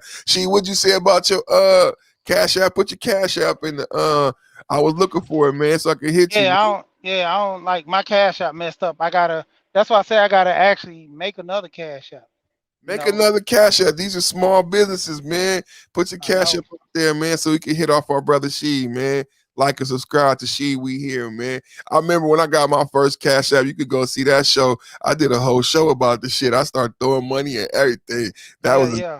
that was a good show. Cause I forgot that it's a small business, and I forgot that I even had created Cash App until somebody sent me money, and I just felt so blessed. I'm like, damn, I've been so busy working on my content, I forgot. And it's like it reminded me, like, I gotta say it more often, like donate to the channel, support the channel, because somebody said earlier, it takes a lot. It takes a lot out of you to create. It's a financial investment, a mental and a spiritual investment, especially for those who care about our audience. Like I pray over every show, and I pray that my audience is blessed because I truly care for the people who come to watch. Like growing these channels is so difficult. Somebody said today they got one subscriber on my backup channel sheet. I got 4 subscribers. Go subscribe to my Perfect Timing Podcast Live. It's so hard to grow a channel. Like when I get any views, I thank God because I know how I don't know nobody. I don't got 2-3 friends. So if I got 20 views, I feel blessed because I don't know 20 people. So I understand how difficult it is to grow a channel and to get people to watch your videos. It's a lot of hard work. You know what I'm saying? So I feel really blessed, and I support everybody in the effort, man. The thing is, just let it run itself, man. It'll work. Trust me. You know, people know who you are. When they hear your voice, they know who you are. They know your personality. They know She personality. I think they kind of know my personality. You know, but I don't just have people in the manosphere that listen to me, because what I'm learning right now, no matter what man you are, what kind of man you are, men are becoming aware of a lot of things about themselves. I don't give a fuck who you are. You are becoming fully aware. Even Asian men are becoming fully aware of who they are. Even after my video, I got some that hit me up and said, "Hey, bro, I really do appreciate you putting this out there. You are the voice that's speaking for us who say, well, I don't want to say this on live because I may lose my job. See, I don't give a fuck. I'm gonna put it out there. I Yeah, work for myself. yeah. Cause you know, even with it's crazy that Dr. Dunbar, we was over on Herbert and Dave's channel, you know, and I'm having a brain freeze of the name of the channel, but basically Dr. Dunbar actually interviewed me, being a single father on his channel. You can go over there and look at it. And I talked to him about, I mean, not sing, I'm saying single father, stepfather, being a stepfather, and basically I was talking to him in regards to me marrying my wife, her having two kids before I met her. And the conversation just went along the lines of us, you know, how did we meet up? How was her family structure? How was my family structure? And what about the communication and everything and so forth? A yeah, lot of that need people to be got a to come to the repost. realization about that. Yeah, That need to be a repost. Post that again, even in your community chat, Dr. Dunbar. That way we could see it, because I think a lot of us need to see that. I believe a situation like she's is often overlooked, because you can be a man having a successful relationship slash marriage, you know, uh, in a situation like his. yeah. And that's what I just kind of push with a lot of guys. I'm like, understanding this. Not saying that single moms are the best. Not saying that women with no kids are the best. It's just that when it came down to it, I was looking for a woman that pretty much, I didn't want to argue. I didn't want to have this back and forth complex. Like I said, I don't promote single moms. As what's the other guy, the big guy, This Is Your World, fuck, Boyce Watkins. Boyce always talking about that with him and Moist his old twat. lady. Moist twat. Yeah. Twat. But Twatkins. But I don't promote that, man. I don't promote single moms. I go where you're happy, man. Go where you appreciate it. That's what I say. My wife, she stood out more than the other women. That's why she got the ring. You know, if a woman with no kids was acting just like her, guess what? They would have got the ring. Ultimately, when it came down to it, Good point. like I said, it was just the whole point of all the single women lost out because they didn't know how to act. Your You know, criteria. Your criteria. You set the bar. yeah. You And when it set the came bar. down to it, like I said, the women without kids that actors, there was a woman that I was, like I said, I was messing with, and it was funny. She actually came to my uncle funeral, and chick came to the funeral, and I was talking to her. I said, hey, and I was telling her that I had married my wife. I was, kind of dealing with her before my wife.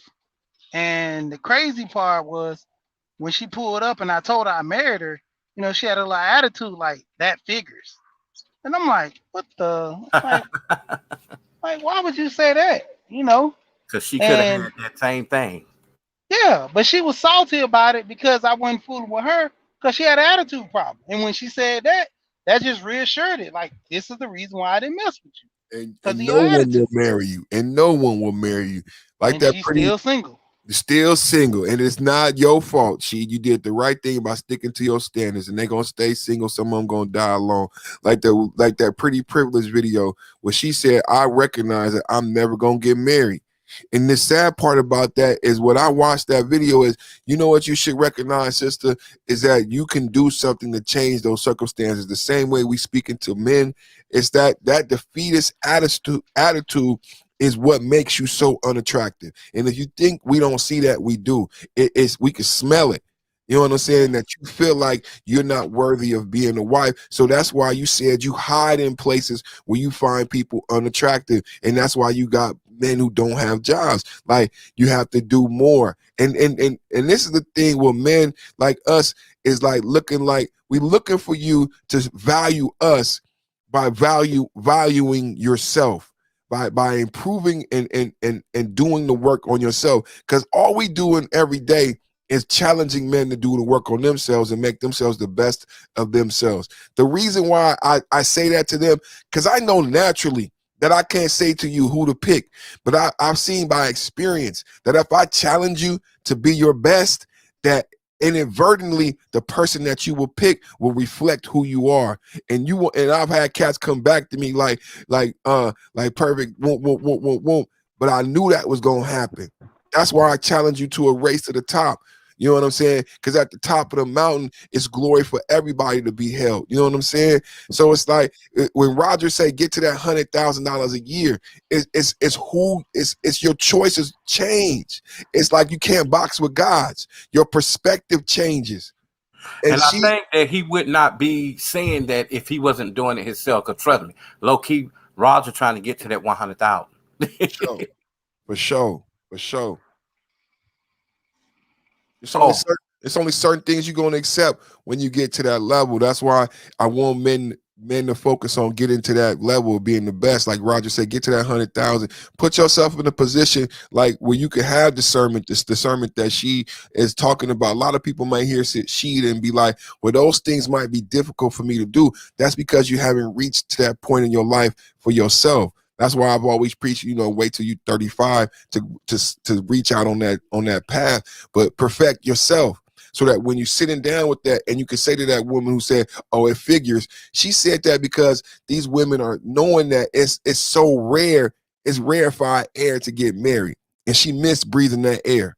And you had an opportunity to breathe that air as a wife. and And it was, then you get a woman like Asada who understands while your come up is coming up, you treat every $20 like it's $100. That's how you get to that 100,000. That figures first. Even though we know out here perfect, that 100,000 ain't shit. It's nothing, but it's a lot of money in a whole lot of other places. yeah, you could be on welfare in San Francisco at 114, but Oh, that ain't the point. That ain't the point. Coffee, don't be telling people that. People gonna look at us differently. Yeah, that's a whole nother I mean, conversation. it is, shit. You're right. I mean, even the live where I live at, it's super fucking high. Yeah, And it's high for a reason because I like living nice. I'm not gonna go live in the slums and pay you, $5,000 a month. I'm not gonna do that. yeah, it's a trip. It's a trip. It creates a unique environment too when you got the projects full of people who make that kind of money. You know. Man, let me tell you, California taught me to cherish my Boy Scouts skills. You know what I'm saying? Because a lot of people got very good jobs, but they live in RVs and trailer homes. We used to look in the South. We used to laugh at people, especially white people. We used to laugh at them for living in trailer homes. Yeah, we did too. I talked You know, about that the other day with my neighbor. That's changed. I live That's in one now, bro. yeah. Look, I want a container home. You know the container homes they got Me out now. too. Me too. I want one. I mean, I was The telling my brand- neighbor about getting a prefab. They got the good prefabs out there in Texas. But you're right, that used to be something we would look down upon people for having. But now the trend has changed, man. Shit, give me a tiny house. Give me a prefab, man. Oh yeah, and that's good even for a single man. If you ain't got no family, you could do that. Or if you got a woman, it's just you and her, y'all can live in that tiny house.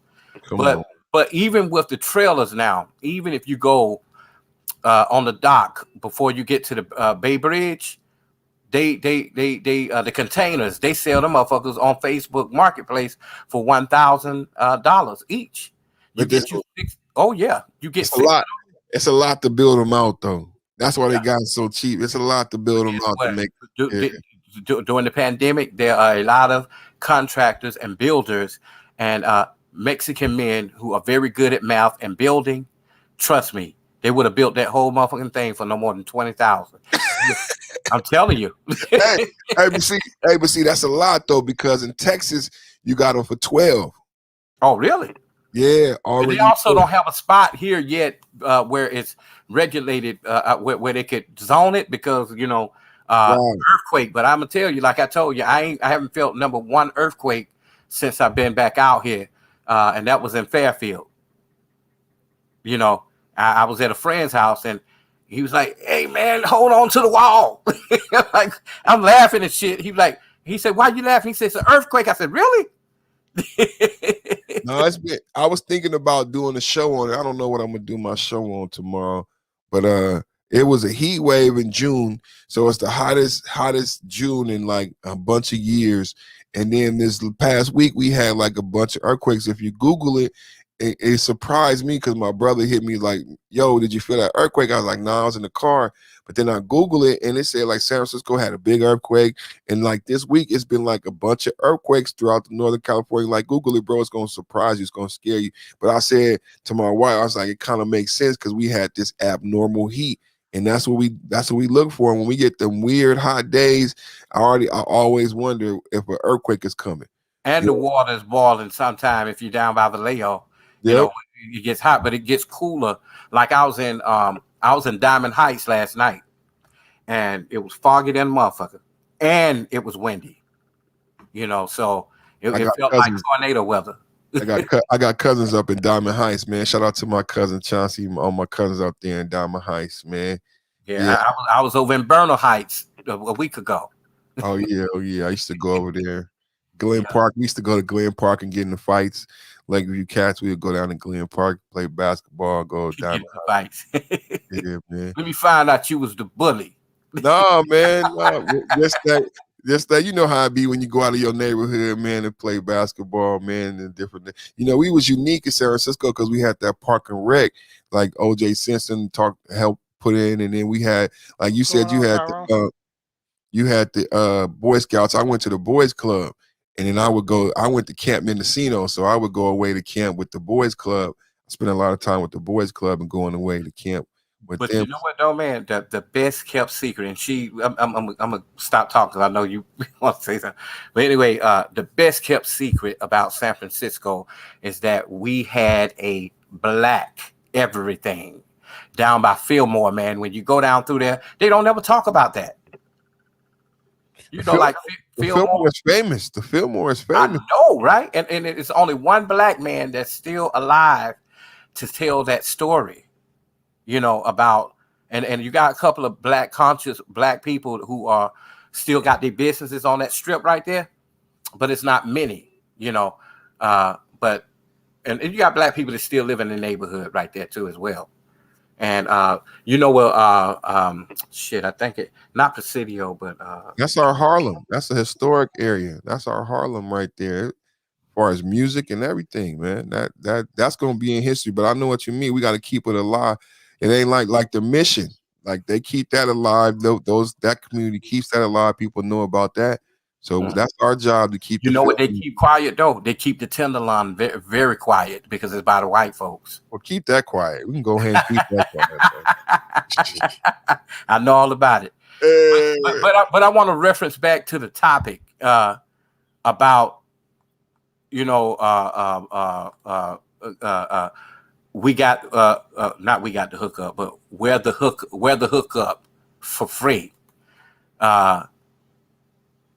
I don't mind giving the hookup, but I got to know that you really appreciate that because, I don't give shit away for free to people I know that ain't going to appreciate it. You know what I'm saying? Because I know that when you give people shit for free, they ain't going to treat it like they own. I've done that with family members. I've done it with people, in the music industry. I've even, at the gas station giving, a person, some money, and they look back at me and said, "Oh, this is the best you can do?" I said, "Give me my goddamn money back." And the bitch told me, "I ain't giving you shit back, motherfucker." That's one of my favorite passages. Don't throw pearls at swine. because they will root up at you and come back and get you. Like when I first heard that and I found that I was going through something, and ever since I read it, it stuck with me because you know I'll go to the Bible and because my grandmother passed, and that'd be my way with touching with my grandmother and to get back into just a form of meditation. And one time I was going through something I was reading, I feel like I always go to God lead me to something that I could help me get through that time that I could keep referring back to, and that's one of them ones that what I'm saying. Don't throw pearls to swine, and it really touched me at a time in my life to where it resonates whenever somebody brings up that concept because I was ignorant to it. I was a person that would want to share everything with anybody, and that's the thing right there about the hookup, and that that's why I say it's a race. That's why I say I challenge the manosphere to a race. The race implies that we all got to run. But it's like, okay, perfect. I'll race your ass. Where you want to race to? Like, it's to the top. And that's to say there's no first or second. But it is to say that at some points, she may be in the lead. And I might need his win. I might be in the lead. He might set the pace to help me keep up. But if we're all running and we're all, in a marathon, it's about that win. It's about in that bike race. If they got to win 26 miles, it's about getting in that group. And once you in that group, it's a pace that group sets. Yeah, but the group, we have to have that mentality. Like me, with the way I give back, like I said before, at the beginning of my trailer, the ending of my trailer, those are the people I thanked, because I really believe in them and they appreciate me for who I am. And I also give back to people, by saying, hey, bro, I think this topic will be good. Let me come film you. It ain't about coffee. It's about you being on a bigger platform because everybody is going to see it from a broader, audience. And they're going to say, damn, who is perfect timing? Kwafi has mentioned him 2 or 3 times already. So, I like the way he talk, and live interviews and shit like that. That's what I like to do, because trust me, it's only one Kwafi. It's only one Big D, perfect. It's only one she, you know what I'm saying? We all got something to offer. It ain't about who is bigger. We all got something different going on, and that's just the whole point.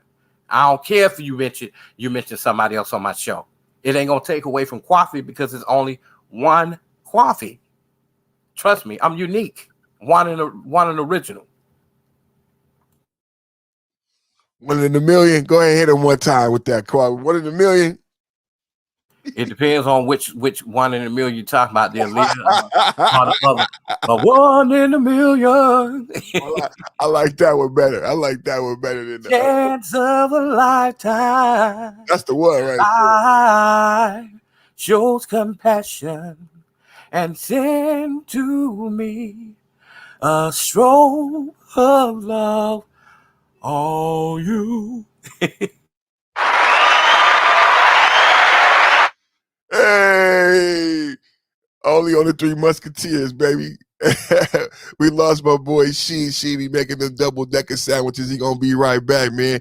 Make sure y'all subscribe to your guy, man. Make sure you subscribe to She. We here. Hit the like button, hit the share button, man. Let everybody know that She is live in the building with coffee and perfect timing, man. Good doctor said, somebody said counselor's corner, somebody said the cool table after show.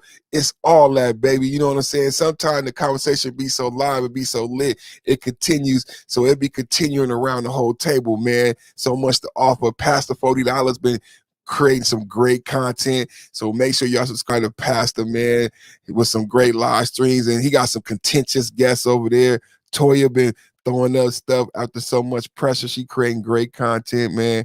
And Kwafi, man, setting the tone with the cinematics, man. So yeah, man, it's a race, man. Everybody, man, doing their job, man. And it's so entertaining to see the growth and the blessings, man. You know what I'm saying? And I know it might make you feel a certain type of way if you don't feel included, but include yourself, man.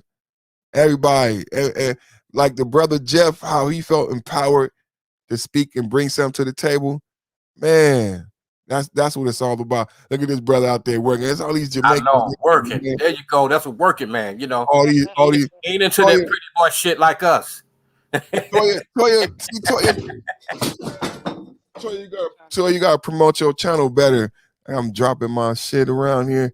Toya, I drop Dr. yeah, Dunbar. I drop Toya channel in the link. I'll drop it down there. and Dr. Dunbar Coffee, um, very cinematic genius. He got Toya in his latest, and I don't want to say latest, but he featured Toya in one of his videos. So that I said the Coffee that you created a genre with that video, the way you even filmed it and the way you presented it by highlighting another woman like that in YouTube. Like I think that was very creative. So yeah, man, it's a lot of stuff out there available And for you know individuals. what? She was did it with so much grace. She's a classy woman, you know. And any woman that I put in there were women who were about something, who weren't blaming black men. She was one of them. My aunt in the beginning, she was one of them. I didn't want to say my aunt because I don't want people to think I coached her into doing something for me. I just thought that she had a voice at nearly 80. You know, she is was a nurse at 40, you know, for 40 years, retired in San Francisco. And she was just speaking on how she never, you know, experienced, she's never seen Asian hate. And, you know, how she was shocked that a bill had come about it, you know. Yeah, But yeah, and yeah, man, like I said, I shout out to everybody. There are people who I shouted out to that haven't even went to my channel and said, you know, I subscribed or, oh, thank you, Kwafi. I have to remind them, but it's not their obligation. You know, I'm just letting them know, hey, look, man, I shouted you out. And the reason why, because I believe in you and I thank you for what you have to offer the space in general. And it's not just on Kwafi's behalf, but on the whole space, you know.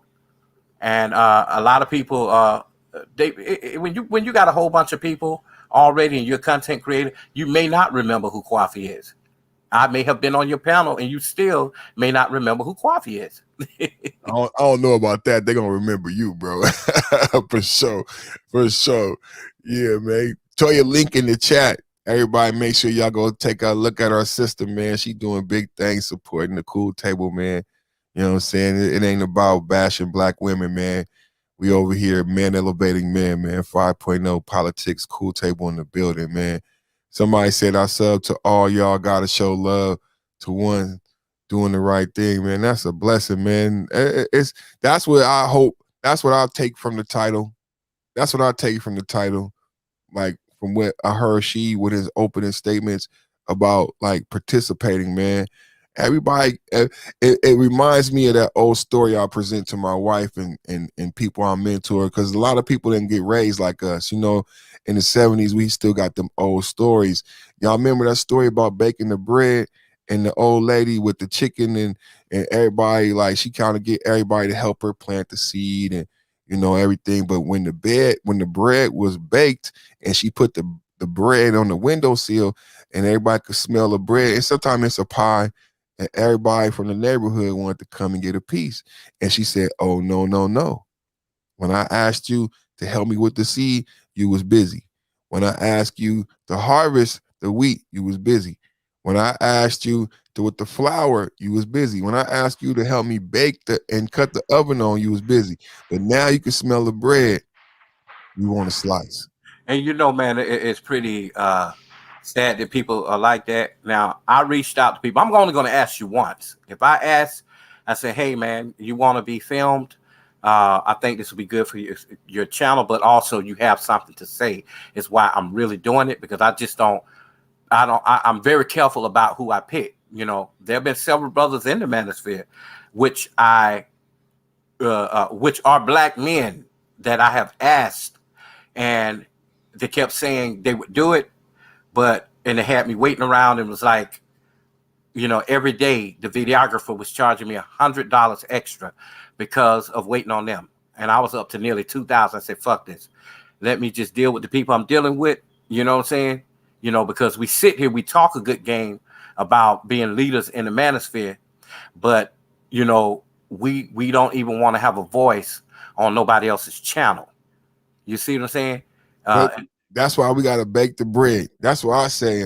I finally, that's what I went all in on my channel and created my channel. And I heard she say the same thing because I'm like, I'm not asking no more. That's perfect timing.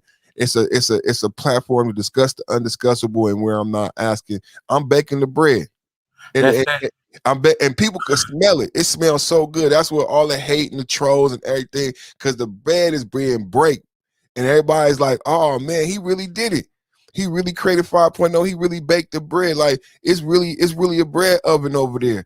And black men be so busy with like, oh, you can't do it. And if you do it like this and blah, blah, blah. And instead of like, that's what I learned from my father. And this is what I love about she. Instead of all that shit, bake the bread. Well, the And thing let, is, and let- and let people see the bread. You know what I'm saying? And then people could judge that, judge the fruit. You know what I'm saying? That grow the fruit. That's where I'm about with my garden and everything. Because I could have waited and took different route, not to interrupt you, coffee, but grow and produce. Like people, that's a popular word right now. So what I decided to do is simply bake the bread, man. Produce the fruit.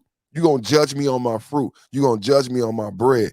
You know what I'm saying? You could have helped me. A lot of people, she been in my box since day one. Coffee, you have my number since day one.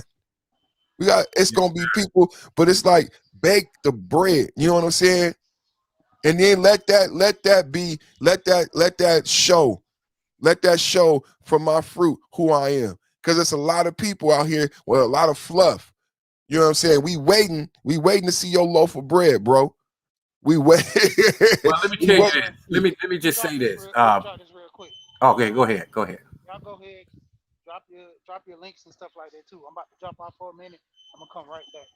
Oh, okay. Well, let me say this. The thing is, when it come to me, no, just period. What I've observed in the space, people are so afraid that they're gonna miss out on something, or that somebody gonna up one on them to the point to where they so dumb they can't even see. Hello? No, that's me. Yeah. That somebody, they can't see that somebody's trying to help them out. It ain't all about me. Trust me, because I stand out in so many different arenas already. But to be a content creator and wanting to highlight my brothers as well, you know what I'm saying? Not trying to outshine or do any of that. I'm including you, all the way down to putting your I got, truth be told, man, I got motherfuckers that's looking at me right now for shows, for actual TV, because of what I've done, So if I'm gonna make it, I'm gonna make sure I can take the brothers who I really like, cherish the most, and who has something to say. I'm gonna take them as well, you know. That's dope, man. Thank you, man. That was dope. It's not about it's not about a come up for me, because I could use my time doing something else, you know. So far, it's been maybe 6 black men that I've asked to do that. They didn't come through. One came through late, so that's what prompted me to do Asian Hate Part 2, which is coming up. And I lost 10 Asian friends who claimed that they were down with the black folks. You know, they, I only got 2 Asian people. You see, they on the video. I lost 10 Asian friends. Look, 3 Asian people that stood up and like, look, man, you right. This is right. I got to do this because you've been good to me. It says a lot, man. It says a lot. I don't know if we want to go there, but it says a lot, man, because it bothered me that they got policy, and after everything that took place in the year that should not be named, there was no policy that specifically spoke to the plight of black men. You know what I'm saying? But again, it gets back to baking the bread. Like, we got to create it up ourselves. You know what I'm saying?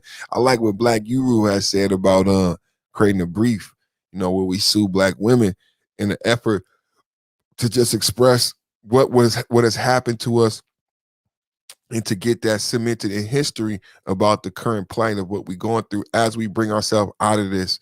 Because what's so beautiful is that we are bringing ourselves out of it. And I think what Black Guru is trying to make a point from his literary background is that we have to capture and quantify what happened though. As he sees us lifting ourselves up out of this circumstance, right? And God putting wind in our sails. But he's like, someone has to write down what happened. You know what I'm saying? Someone has to write down what you guys went through because he's been married this whole time. From his perspective, he's seen what we've gone through. And he said, you got to prepare this briefing so that it gets captured in history that you had an opinion and an understanding about what was taking place to you and where these individuals fell and how they treated you as you move forward. It's okay that we forgiving them and that we moving forward and past the transgressions. You know what I'm saying? Forgive me for my trespasses and forgive those who trespass against us. It's okay that we move past those transgressions, but I agree that we have to capture those things in our growth. Facts. I'm all ears. I'm listening to you. You're right. Oh, look, check it out. We got Sheila E in the building. Shout out to the Sheila E, the Quiet Storm. That's dope. Man, we popping, man. Hey, let everybody know, man. Share it, man. The Three Musketeers is in the building, man. It's the Cool Table After Show, the Counselor's Corner. You know what I'm saying? Big discussion. The Doc is in the building, man. Let everybody know it's wisdom being spilled over here. Men Elevating Men 5.0, Cool Table Politics. Yeah, you can listen to us on everybody else's platform. Get your asses over here at Sheets as well. That's right. Popping over there at 300 and 400 on other people's channels. Y'all need to do it over here because we the one who make the channels pop. Hey, don't tell them everything now. Come on now. They can see what be happening, man. But yeah, this is it. This is the title in action. This is where it's not about the hookup. It's about putting in the work. You know what I'm saying? And everybody supporting everybody in the effort to grow each other. But the goal is to get out this message. That men can improve men in the effort to improve our families and our communities, and that we doing it. Like every day, like today, it was 10 brothers, 2 dropped 10 more. Like when it's no longer a discussion on if and when, it's happening now. It's an awesome time. And I believe all we can do, all we should be doing now to highlight this moment is to put wind in the sails, is to not be distracted at the non-existent wave that people want you to look at. Because what's happening to fight this moment is the naysayers who would come against the positivity is over here waving their hand like, hey, look at me. Hey, get mad at me over here. Like, I'm doing all of this stuff, but come look over here. Like, black man ain't shit and this and that. But it's like they can't get attention because overwhelmingly, the numbers show today what we see. The numbers that Roger brought out, that BGS brought out, is the evidence of why we can celebrate. Because those detractors are losing and they know it. And what we talked about on this podcast today is that not only are those people who would detract against the positivity are losing, they being forced to join our team. It's like if you can't beat them, join them. Like if I can't call them no good niggas no more, I might as well come on in with the positivity because people don't want to hear me say no good niggas no more. It's not profitable. Let me ask you something a little bit off topic, just a little bit. I frequent YouTube a lot as well. You know, look at other stuff. What do you think about the situation with Kwame Brown and Hassan Campbell? You know, it's crazy, man. You know, I'm happy that we ain't got too much of that going on in the sector, but these were brothers that could have easily been in the group, but I think that they kind of like strayed away a whole bunch. I like what Kwame stand for. Kwame keep getting in beefs. Oh, he is. Oh, yeah, you know that. Kwame keep getting in beef, so I don't know, man. I was gonna do a show on it because my Kwame shows, when I put him in my thumbnail, I get a lot of views. So, and a lot of people is talking about Kwame and Hassan, so it'll be easy for me to do a Kwame versus Hassan show. So I'm thinking about it, but I don't know, man. Kwame do a lot of beef, and I don't know how can I approach it to bring some positivity out of it? I know I would approach it from a cool table brotherhood aspect, but it's hard to keep doing that with Kwame when he keeps finding people to get into arguments with. Like, Kwame got to break the bread. Like, the same thing I said here today. Like, he gonna always find somebody to disagree with. You gonna always find somebody that dislike you. So I would say to Kwame, like, focus on baking the bread, bro. Like be productive. Like, you having a platform, you got a voice, and that's not to say to allow people to disrespect you, but you being such a popular person, people gonna try to come and shoot at you. And I would just say to him, focus on the goal, man. Focus on the mission, man. Oh Because yeah. Oh yeah, definitely. I will say this.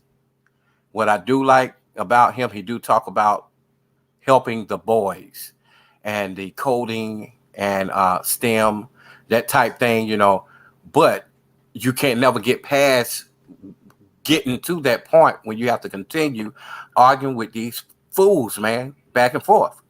And of course you're gonna get paid because it's pure entertainment. He's funny as fuck though. I ain't gonna lie.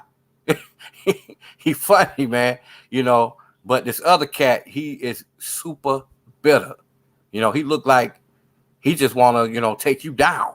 Who, Hassan? Oh yeah, yeah, yeah. Like listen, Hassan is up north just like me, so it's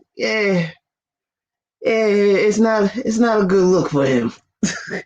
Yeah, because you see how he tried to put it all on dudes from New York. Oh, you said something about New York because he thought that maybe all of New York would be trying to jump at Yeah, Kwame. yeah, And and that's not a true representation. I grew up part of my life in New York, in Queens, Jamaica, Queens, Inwood Street. oh, all right. Shout out to Jamaica Queens. What's up? What's up, yo? What's going What's on, good? man? What's good? What's up? How the new brothers people on the doing? panel, man. Shout out to everybody new on the panel. What's up, brothers? What's going What's on? going on? What's going on? Well, she knows me, but Yeah, I know you. to y'all brothers, how you doing? How y'all Salute. doing? What's your name on? Oh, Rasan. Okay, yeah, I remember Rasan. Okay, salute, salute. And I know AK, who I know who underrated is. Yeah, me too. Yeah, man. yeah, Like I man. said, it just when it come down to it, man, we build. I throw the topics out there, but the thing is, building on the topics or not, the conversation was important because when things sway on another direction, I rather it sway for a good cause versus the sway for some foolishness.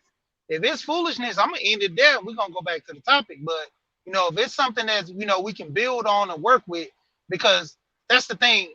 A lot of times, man, a lot of guys, we not ready to build with each other. We're not ready to work with each other. We're not ready, just to do anything. That's why the whole thing I was referring to was about, getting a hookup. They want something, but they don't want to put forth nothing with it. You know, Yes. when it come down to everybody, like I said, with job, you want if you had an option to not go to work and still get paid, majority of people would do that. But Yeah. the whole thing is going to work. Some people like their job, some people don't.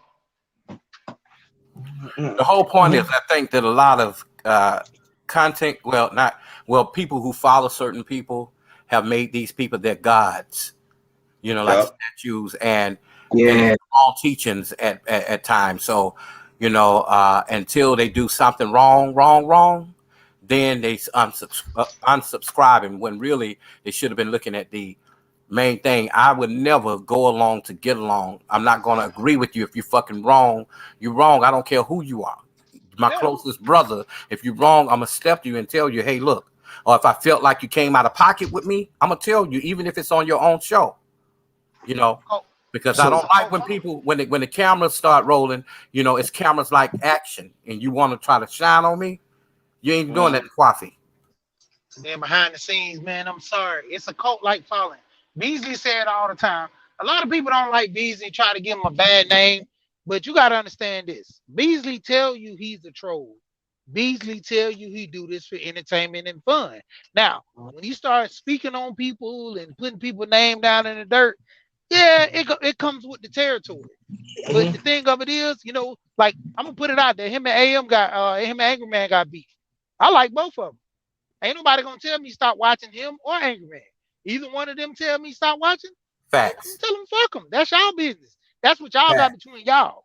Me, I'm Right. gonna continue liking you, watching your videos, subbing, everything. I'm supporting. If I do a cash shop, I'm gonna drop one. If I do anything, whether I hit the like button and share your video, I'm doing that out of support because both of you guys might have y'all beef. That's not me. I'm not in that beef. And the thing I'm is, not. I'm they not your share homeboy like common that. Right. ground that y'all all agree on something. Well, You know, I get she pushback on this one because I don't get down with the black trolls. I did a show on the black trolls, but me and she that talked about this one, so Yeah, yeah, she yeah. that educated me on this. So I know that they exist, but I have my I don't support the black trolls. You know what I'm saying? I feel like it's too it's too much good happening right now for black men, and it's too much work to be done for there to be. And I think troll is too nice of a term, and it's something for that maybe a different community. And if you were from a different community with didn't have the wealth gap and the issues that we have with our illiterate children, yeah, you might be able to be a troll. But with our community, with the issues that we face, I don't think the right word for you playing around in this space when we trying to help and change that. I don't think the right word for that is trolling. You know what I mean? So that was my challenge to that. But I do understand when she educated me on that these people, but I challenge those people. I truly challenge them people to learn the definition of troll and what is your goal? Because today we've been talking about the goal. When I define troll, it says someone who would come into a space like this with the goal of eliciting a negative response from individuals and the effort to dismay people from the positive efforts that's being done. So the troll don't even come out unless something good is being done. well, we So got Yeah. to know. We also got to know the difference from somebody trolling versus somebody not agreeing with you. And we can be grown men and disagree about things that we feel strongly about, Mhm. and it's no disrespect, because I'm not going to agree with everyone, you know, but there are some things, at least we agree on something. That's why I feel it because, you got dudes that will be on the panels and content creators that will try to shame you because you don't believe what they believe. Yeah, that's true. I think for me it's this number one grinder piece to everybody in the chat and even in the panel. I pick and choose where I want to go because I don't want to deal with emotional men. I don't. And then they pick and choose. And they feel that if you ain't saying nothing, they want to blackboard you in their own way. As a matter of fact, I did a live about blackboard. Your brothers can check it out. Anybody can check it out if you want to.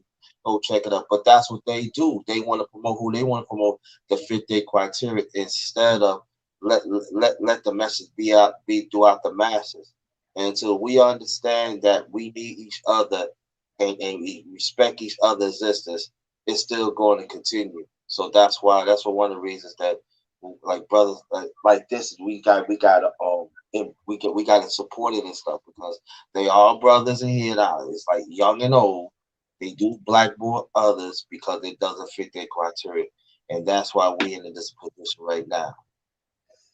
Yeah, and it shouldn't go to that extent of just because one person disagrees with you, like, do you really need to automatically blackball them? Like, come on, like that sounds like a trump card that folks are gonna use It for sounds no cultish, reason. very Yeah, cultish. it's well, yeah, well, bro, no, it sounds foolish. well, You bro, know, no, brothers, that part of the manosphere is done. When Angry Man made the 4.0 as goofy as fuck video, that part, that's why I created 5.0. There is a version, and that became a popular part of the manosphere. to dox people, to beef with people, and to alienate people and create these cliques. So when Angry Man listed those names, he left out the Roger Report and these new breed of content creators who believe in marriage. Because number one, a lot of those people didn't believe in marriage, and who believe in men elevating men. So I agree with you that was a popular thing in previous versions of the manosphere. What I've said with 5.0 men elevating men is that we are creating a new trend. When Angry Man quantified 4.0 and the BS that they've allowed and said that you guys who are coming into the space have came into this space under the wrong pretenses. This is not what me and this other guy created the space for. We created this space, and that's where I said earlier we were talking about some of these people changing their platforms and making a shift. And I believe that's where he really made a shift in his platform, is when he delineated 4.0 and all of the wrong things that was birthed out of that version and what became popular out of that version. What we're saying now is that in this conversation, even with this title, that is dead. That old version is no longer what this space is about. And this space is about what we're doing here right now, is elevating each other and everybody's talents being respected, no matter what level. Like we got Irv, who's admitted that he's at different levels. It doesn't matter, blue pill. We've eliminated simp, all that alphabet, whatever level you at, we all black men and brothers. We accept each other and we're growing at different levels because the end goal is for us to be better. And we had these numbers show us today that the Dusty is dead.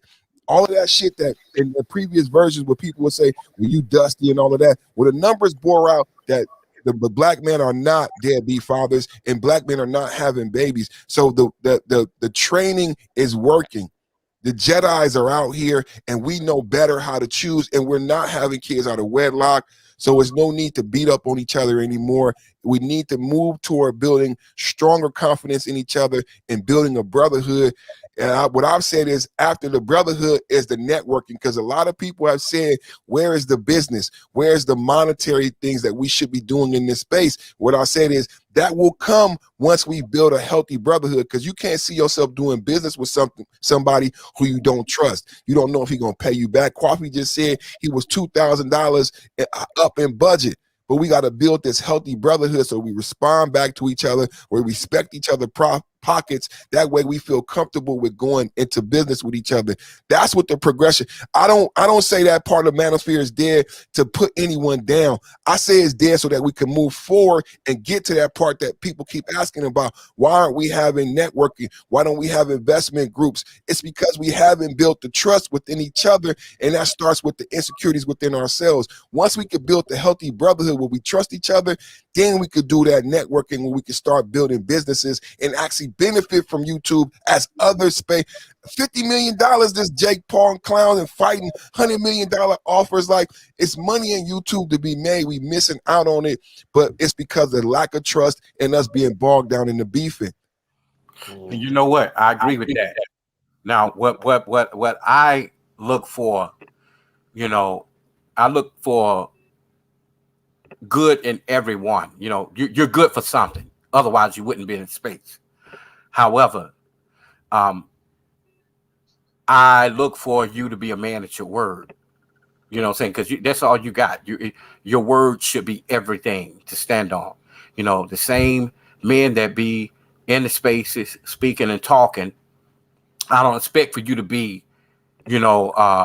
gynocratic in the real world. You know what I'm saying? Text to me about business. If you want to talk to me about business, call me.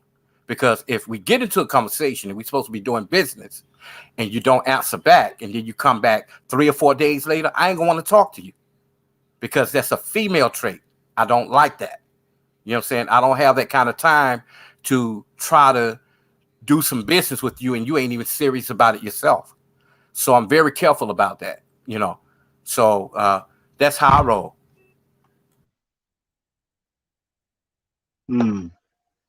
Well, like DS1 would say, you gotta heal before you build. Exactly. Facts. And I think at the same time too, I think I gotta say this. I'm not saying your brothers is doing it. please don't tell me we got to build up the brotherhood, but you want to pick and choose. I always tell people, if you want to know about me, check out my channel through. You know what I mean? And then if you make a decision right then and there. But wherever this is my thing, my CeeLo. I always going to grind. I'm gonna grind for myself. After I grind for myself, I always gonna do whatever I can, whatever level I'm still gonna help our people, especially our brothers. So that's what I'm at in my life right now. Wherever chapter in my life is going to build, that's what's going to happen. I'm not, because I'm not going to be waiting. I'm not going to do that, And I think the one thing that us as brothers we fail to understand is we got to be more diverse, like y'all was talking about. We got to get to know more about sports and marriage and relationships, and other issues that really prevalent especially us as brothers. And I find that there are some brothers here they do not want to be talk about some issues, and that's what I have a problem with. So of those issues, I take upon myself to bring it up, and then I say, brothers, you want to join. If you don't, you don't. But at the same time, I'm still going to push it to do whatever I can to help the brotherhood. To And progress. and that's a beautiful thing, man. Um, I just think when it comes to us, you know, uh, even the bigger content creators, they gotta realize even the lowest of the person that's hardly ever recognized in the group, the man that's pushing your channel, get the likes up, do this, do that. You know what I'm saying? You don't even thank them, and they constantly cheerleading for you. You know, really trying to help you out. And these are other people who got channels. For the Mhm. bigger people. And I don't think you have to do that to get noticed, because if you stop doing that shit, guess what? They ain't gonna have nobody else to do it. So we need to start acknowledging people, not just people on the panel, but people in the chat too, the Mhm. moderators, all that. Oh yeah, oh yeah. Like man, like I shout out everybody every time. Like when I get on this YouTube streets, and be the local block party. And it's beautiful, man. Like I always shout people out that gave me a lot of likes, like from last night. Like to this day, I thank y'all. Thank y'all for actually tuning in to Channel Hakusho last night.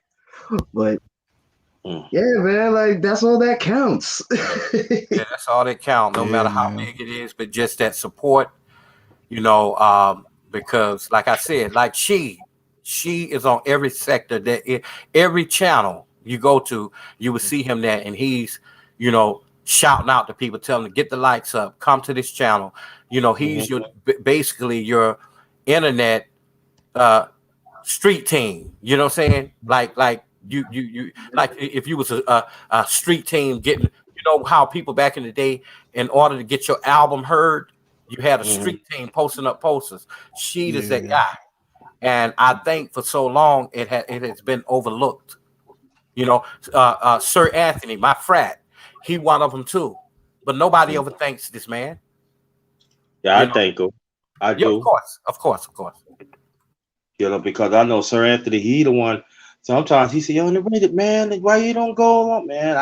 Sometimes I don't feel like going on because I got other things to do and stuff. He said, "Come on, man, you need to push that. Come on, man, I need you." And that makes you feel good to be respected. Because see, this is the thing that us as brothers have to understand is that we all want to be appreciated in some way, and there's nothing wrong with that. Especially if you come bringing the truth, and you bring your own life experience, and then you want to share with others. And it's not easy what we do. It's not easy when you give yourself. So sometimes you want to be acknowledged and stuff, but there are some brothers here, they are very arrogant, they very into themselves, and to me that's a turn on to me. That's what I'm saying again. Don't talk with no brotherhood to me if you're not all about the other brothers. That is it also push, because I guess I believe in this sector, and I seen it myself. There are quite a few hidden gems in this sector that we haven't tapped in yet. And that's also the sad thing about But And that's a beautiful thing, man, because like uh what I do like about Kwame will take the lowest channel and promote them. That's what I like about him, Kwame Brown. it. And I'm the Mhm. same way, if I can help it in any way, because it need to be heard, you know, you know, uh, uh, uh, these are the things you can't get for free from, or if you're somebody who don't have a father, and you really have to have this talk.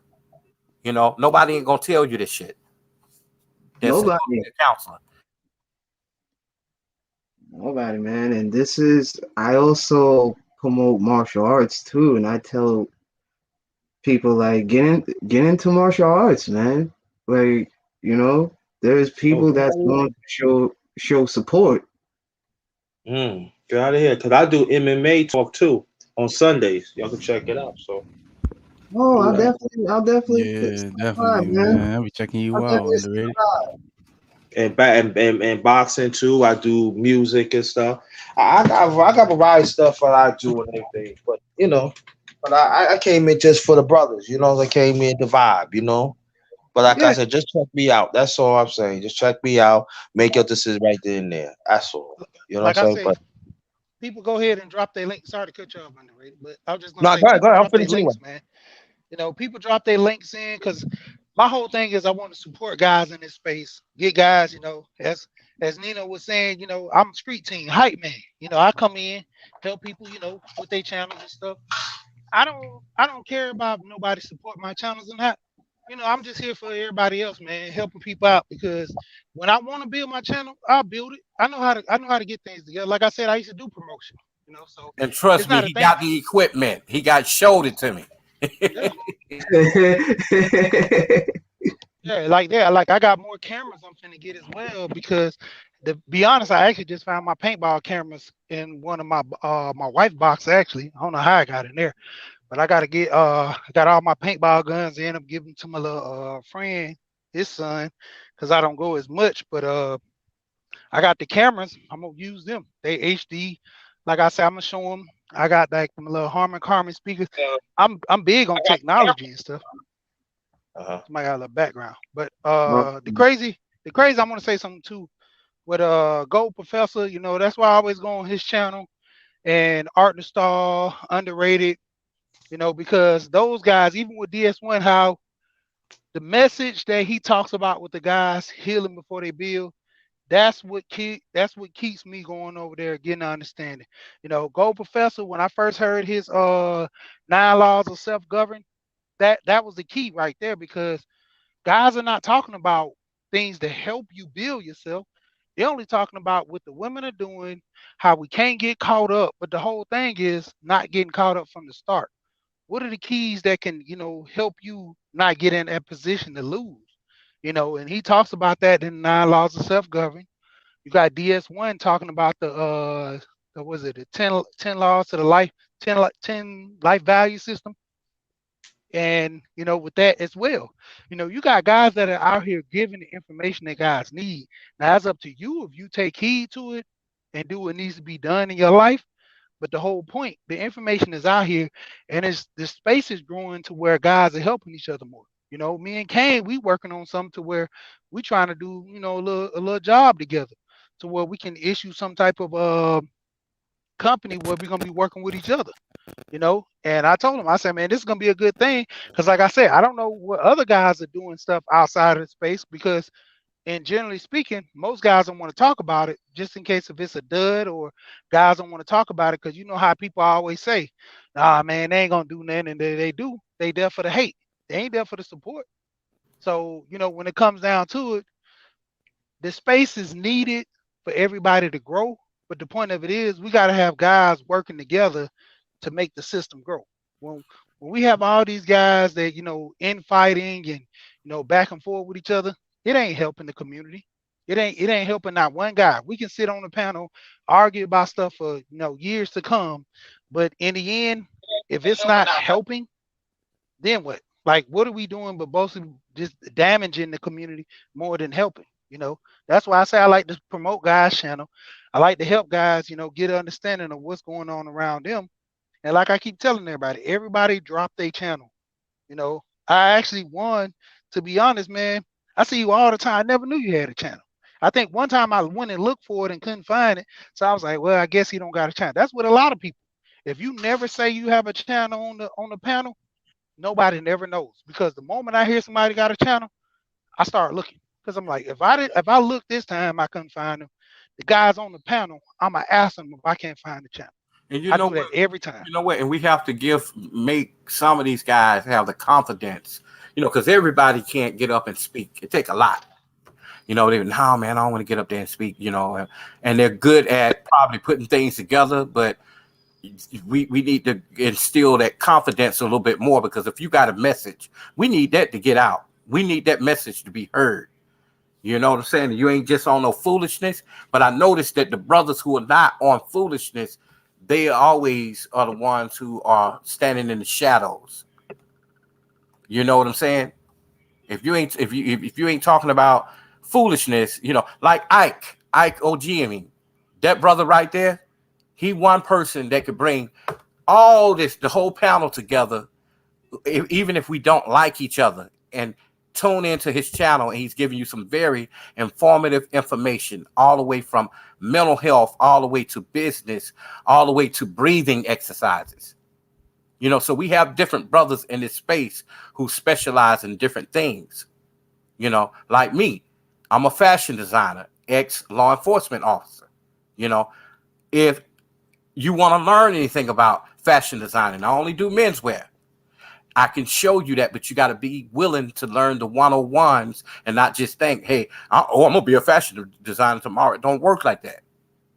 Because you have to be able to learn the language to be able to speak to people in the industry, all the way down to manufacturers, fabric, textiles, fit, tailoring, people in Italy, fit people in Africa, where all these textiles come from.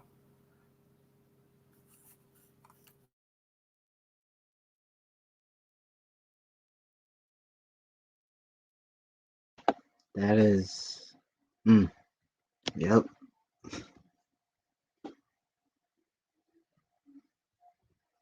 Y'all got quiet. Yeah. Yeah, I mean, that's I, Yeah. I was actually doing my no, cash out, man. That's why I'm quiet. But yeah, man, see, a lot of guys don't understand like with that's fashion. You yeah. go ahead, one. No, I was gonna say what's up with y'all first of all, real quick. You know what I mean? But I was just gonna say that we do need more brothers to come together and get the knowledge from each other. Cause that's why that's what brought me to this spaces for getting the knowledge from all y'all. And we need more of that. But everybody just gotta stay away from the BS and the arguing, the drama, and everything else. For real, for real. You Oh know what, yeah. man? This why I love New York brothers, because y'all ain't really with a whole bunch of foolishness. I, You Oh know, I'm wow. from I'm from Philly. Actually, well, I'm from Philly. I'm well, well, actually Yeah. from New York. well, Get from out of that here. side, believe it Yeah. or not, I fit more in with you guys than the guys out here in Cali, because these motherfuckers out here, man, they weird as hell. I get you. I'm originally from Brooklyn.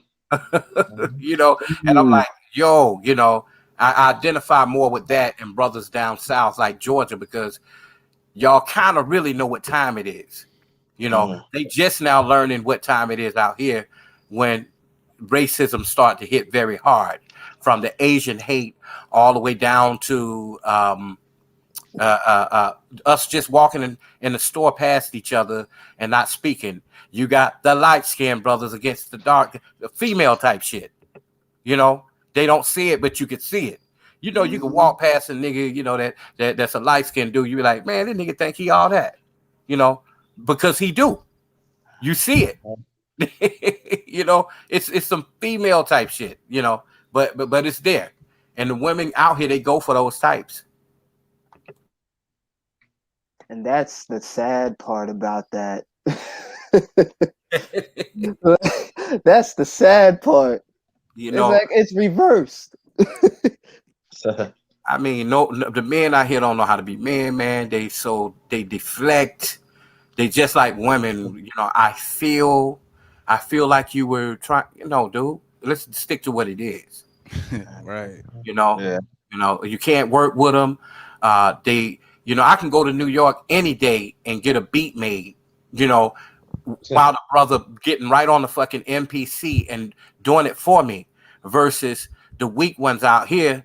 You know, they want to sell you a beat that belongs to somebody else, trying to fucking gimmick you. I'm like, no, you say you're a beat maker, you say you're a producer, make that shit right here in front of me. I don't care how much it costs. Do it in front of me. Oh, hey man, I'll get back with you. Never get back with you because they can't do it. Yeah, because I told you about a lot of dudes in this space that do beats. That's why I promote guys.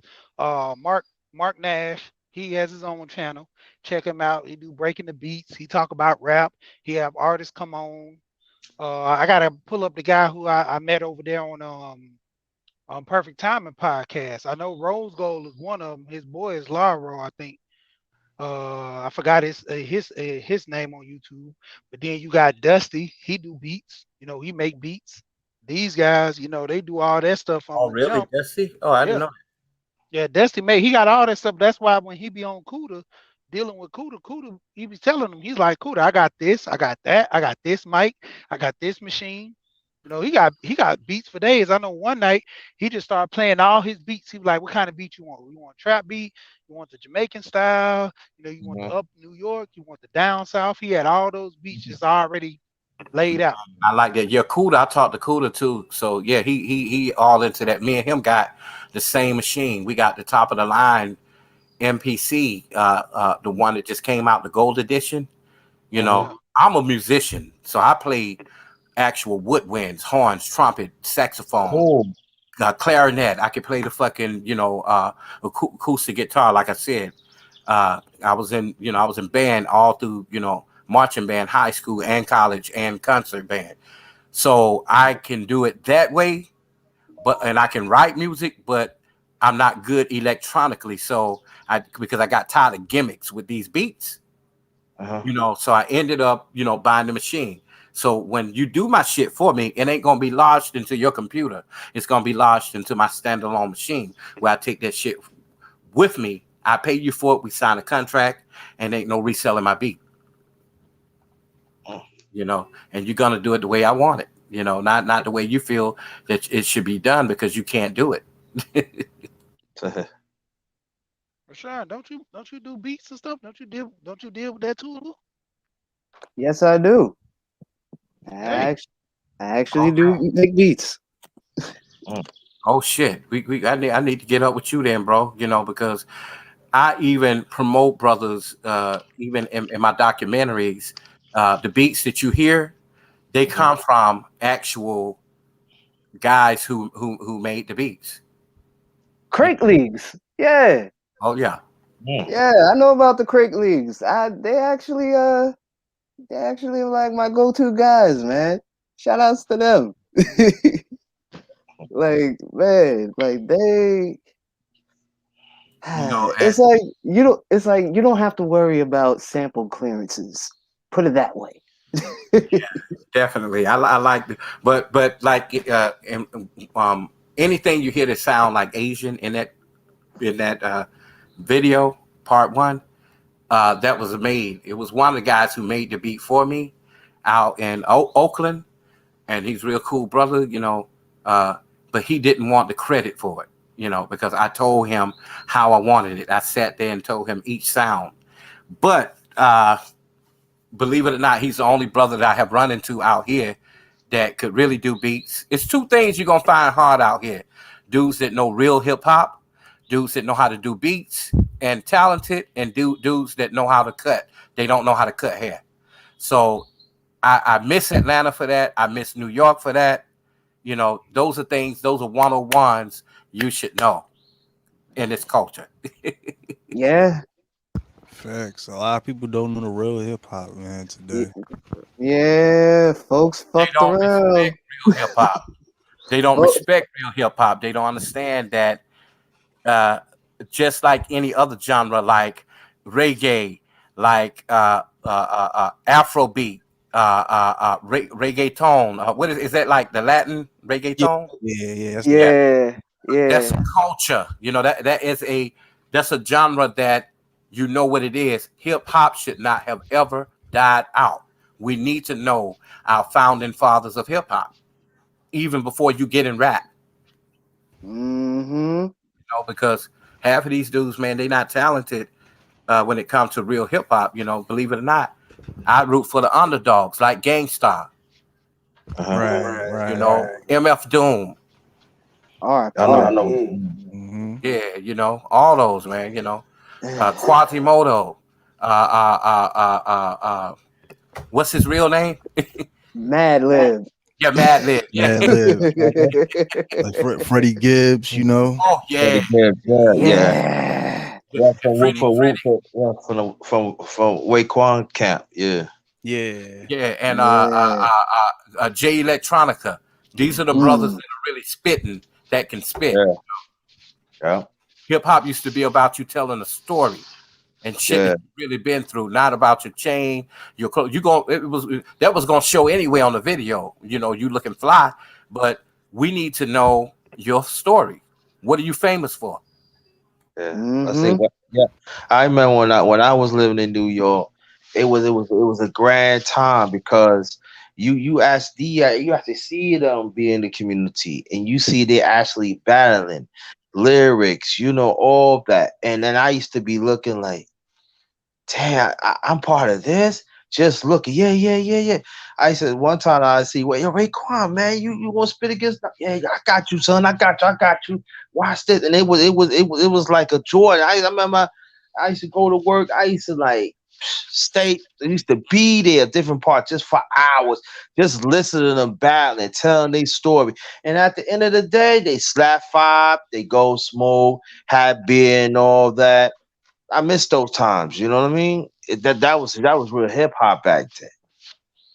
Man, I miss it too, and I'm gonna tell you, I never thought that hip hop would go far, even in the South. Because I've been a part of both New York and the South, like Atlanta. We don't ever patronize people like MC Shadi. He's originally from New York, but he was on Luke Skywalker. If y'all know who MC Shadi, y'all can look him up. He got a northern accent, but he got a southern. Uh, uh, do you remember MC Shadi? Away from my phone. Oh, there you go. Yeah. No, I don't remember him too much. I probably know if I hear some of his songs, Yeah, cause a he made lot a of song called "Shake It." Shake it. yeah. I know that. Yeah, Yeah. yeah. You know, MC Shadi. You remember Edward Landrum, the J Shop right there on Counter Road, Yeah. where they used to sell the mixtapes. Man, there in Glenwood, man. The I remember the Goldfinger edition, man. They like he used to be jumping down here, man. Oh You, yeah, then you had, back when you started pushing the mixtape dudes, even in New Orleans, where I hear a lot of them guys, they beats were just coming over to Atlanta and stuff, and I'm like, all that what's it called? It not what's it, the bop music, what they call it? Crunk. Because no, it's a little hype music that they be dancing like the club. We Oh yeah, call it house party music, but with them, it's some kind of bop or shake or whatever. Because they be doing a lot of Oh, women be you mean shaking. snap music? Yeah, yeah. not snap music. That's this the new one. My snap music is something new. You I'm talking talking about about when they this. when they used to do the yeek on? Yeah, them. Yeah, Yeah, them and that joints. was from Oh, that shit started in Miami, and then Miami started getting Oh cool with yeah, Atlanta. I know you're talking about that. Yeah. mm, They Yeah, started man. that, because you could see that in every artist from down south, from TLC to, Monica, all them. They were really down with that era. You know, only people that I think that changed up was Outkast, and that's because they took themselves out of just being in Atlanta. They start hanging out with dudes in New York. Then he got up with Erica Badu. A whole lot of shit changed. But it was good music. Yeah, and they had that different sound. See, that was the thing. Back in the day, And a lot of guys talk about this. Nobody wanted to sound the same. Everybody wanted to be different. That's like you got guys from up north sounding like down south now because the Yeah. noise is the thing. And I'm like, And oh it don't man, sound right. I ain't gonna lie. Yeah. man. You It know, don't It sound right at doesn't. all. It doesn't. It only doesn't. person that was able to get away with that was the dude with Rah! What's his name? Panda, Panda, Panda. Or designer. Oh, Yeah. Designer, designer. He yeah. was the only one that Yeah. was able to get away with that because he sound like down south. But when he talked, Yeah. you know he from out there. But you knew that was gonna be a one. He said he didn't even know. He said he all that shit he was saying. He was just saying it. You know he never been to any of those places. Yeah, because he sound damn near like Future. That's He even did. like Mm. it's a Oh guy called Young Chris. yeah. It's a guy called Young Chris down here in Atlanta. That he made a song called Racks on Racks on Racks. And I think Future helped him write it to a certain extent. And he was just a local guy. But I don't know if Future wrote the whole thing or helped him write it, but he gave him the credit for it. But that song was a one-hit wonder. Man, it sold out. He did concert. He just local little dude who's to get it in around, around Atlanta. But the whole thing, that little one song put him on the map. He made so much money doing concerts just off that one little gig, man. Yeah, but And that goes to Mm. show you though, when you don't have talent, you can't come back with another hit. You know, exactly. you Mm-hmm. got to, you know who writing, you know who in the studio doing. A club song is okay, but we also want to hear some shit you can pop in. You know, when you're riding and you're just thinking about life. Yeah. Yeah. Cause what's his name? Young Dro. He shocked me when he had a song. I think it's called Cry Cry, something like that. And it like when I heard that song, I was like, why Dro always talking about cars when he got a song like this? And he was talking about how his son got his friend got a daughter that's blind, and his son played with her. Then he was talking about just emotional stuff in the song. You hear the cry go zoom zoom zoom, and look at the moon. Like, if you listen to that song, you be like, this not Dro song. Like, what the world? And like Joe can rap, man, but that's what the people did. The same thing as YouTube. You giving the people what they want instead of showing your true craft. You know You Yeah. what? know, The true Mm-hmm. the best albums come out of when you've been through something. The best Yeah. album, especially rap albums, if a person been in jail, they ain't got no time, nothing but to write. You Mm-hmm. know, hey, what's his name? Petey Pablo. That song he got that diary. That Yeah. motherfucker had a thought. Took a Oh pen and paper, man. then I write it Mhm. down. This the Yeah. diary of a Oh man. sinner. Man, Mm. that Yeah. boy. Whew, That was a Yo, classic, right? nah, Petey was cold. yeah, man. Petey was Hey, fucking cold, son. but when you he think was. about dudes like him, and you think about how Trick was back in the day too, you know that they was coming from a real place because they was Yeah. Right. talking about something. Even Master P, you know, Right. and today, and I don't mean to, not trying to shit on the younger dudes, but I just really think that they will hold some longevity if they write better songs, learn how to really rap, and Mhm. invest their money in the right things. Then they I, won't be loving hip hop so soon. I think, yeah, I think the problem is that back then, if you know, they would, it was LPs. You know what I mean? They had like 12 or 13 songs, and then sometimes it's be double, and they had different variations what they was coming from. Right now, I mean, you get one song. That's it. That's all you got.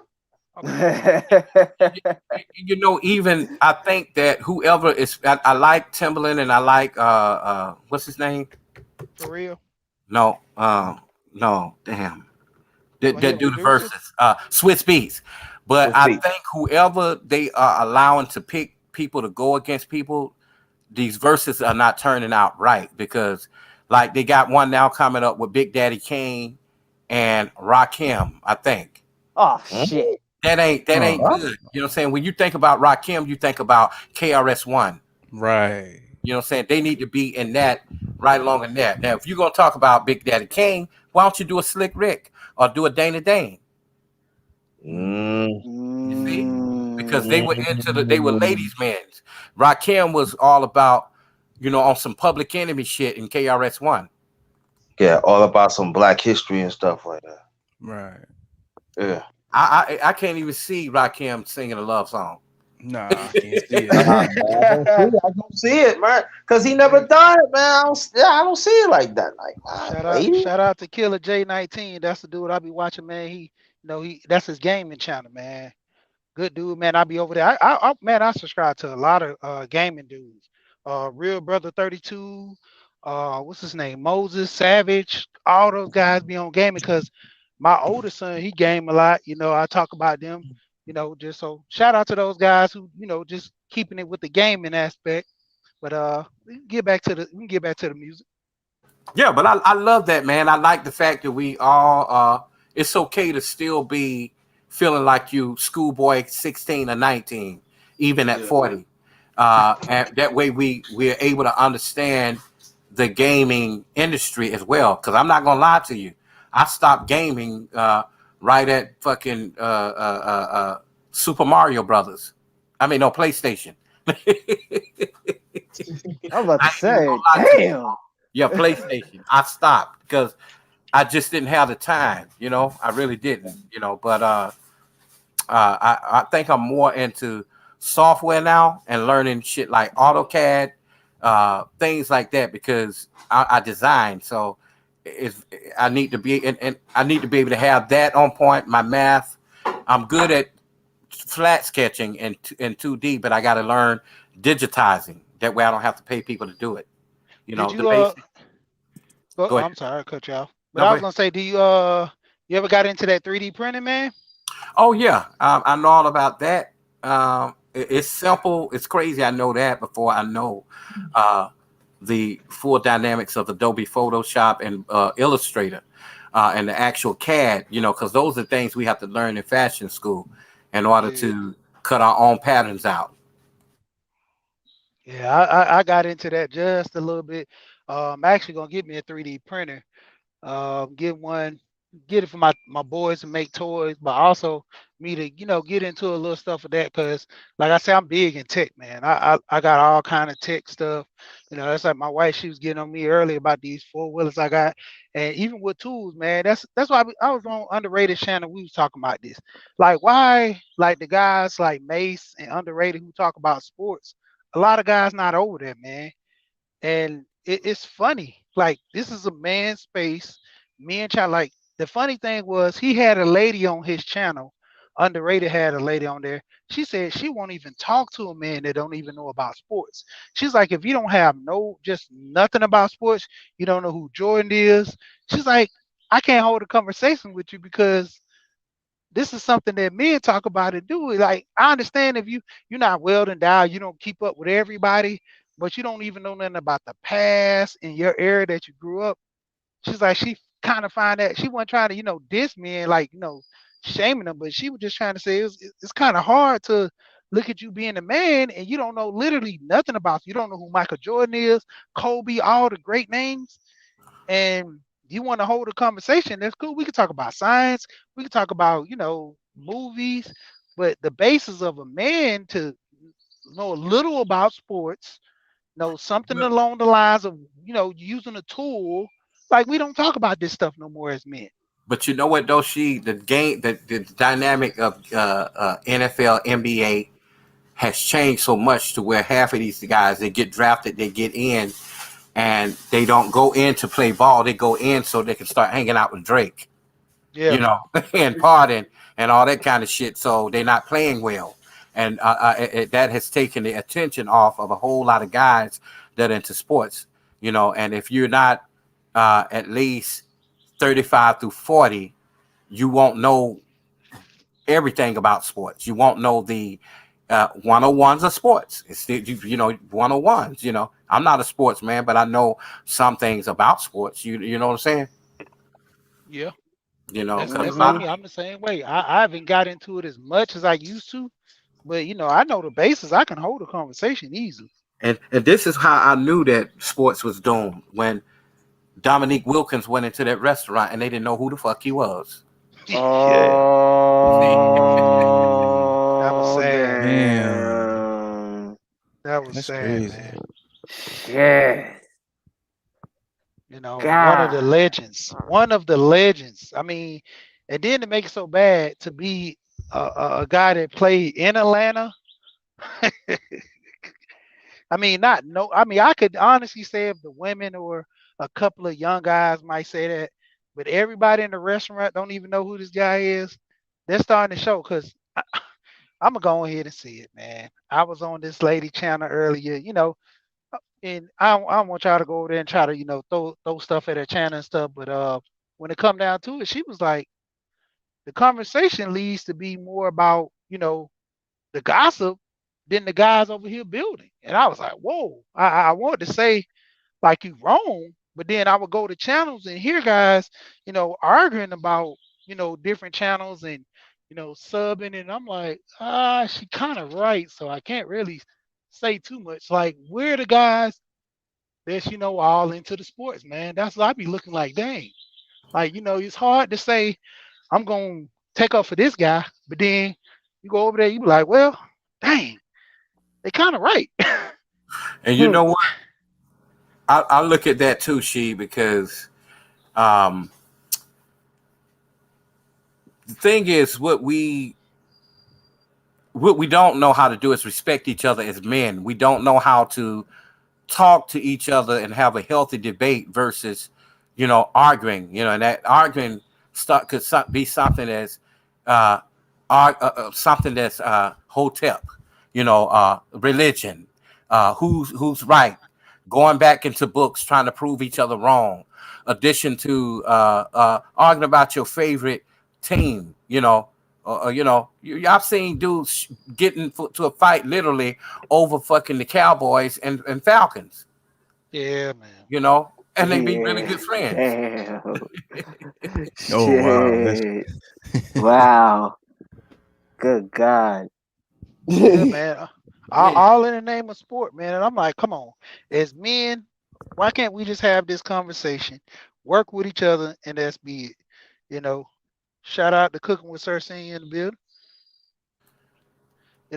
It's like that's the biggest thing, man. When it comes to men, we need to talk about men stuff, boxing, you know, Yeah. even guys that don't even know about soccer, knowing that your kids want to play baseball because baseball and soccer, the number two sports where the pay is endless, man. Like guys don't even know Mm. about that stuff. We up here, Yeah. But what we always do, basketball and football.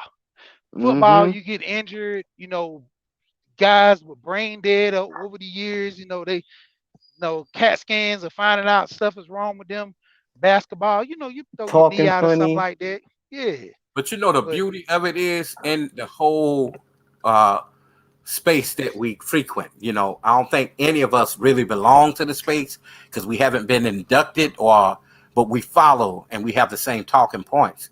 However, I just feel that you know um, you whatever you're into, you'll be able to get it. You just gotta, really, we gotta support channels. Like Mace, like you said, Mace should be on fucking TV right now because he yeah, know the game. No matter what kind of sports it is, he is a fucking sports guru. yeah, You know, underrated too. That's why I be getting on. I be talking to him.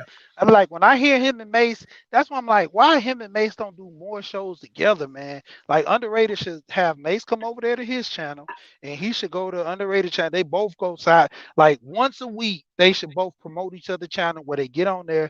They both talk about sports because that's what they both do anyway.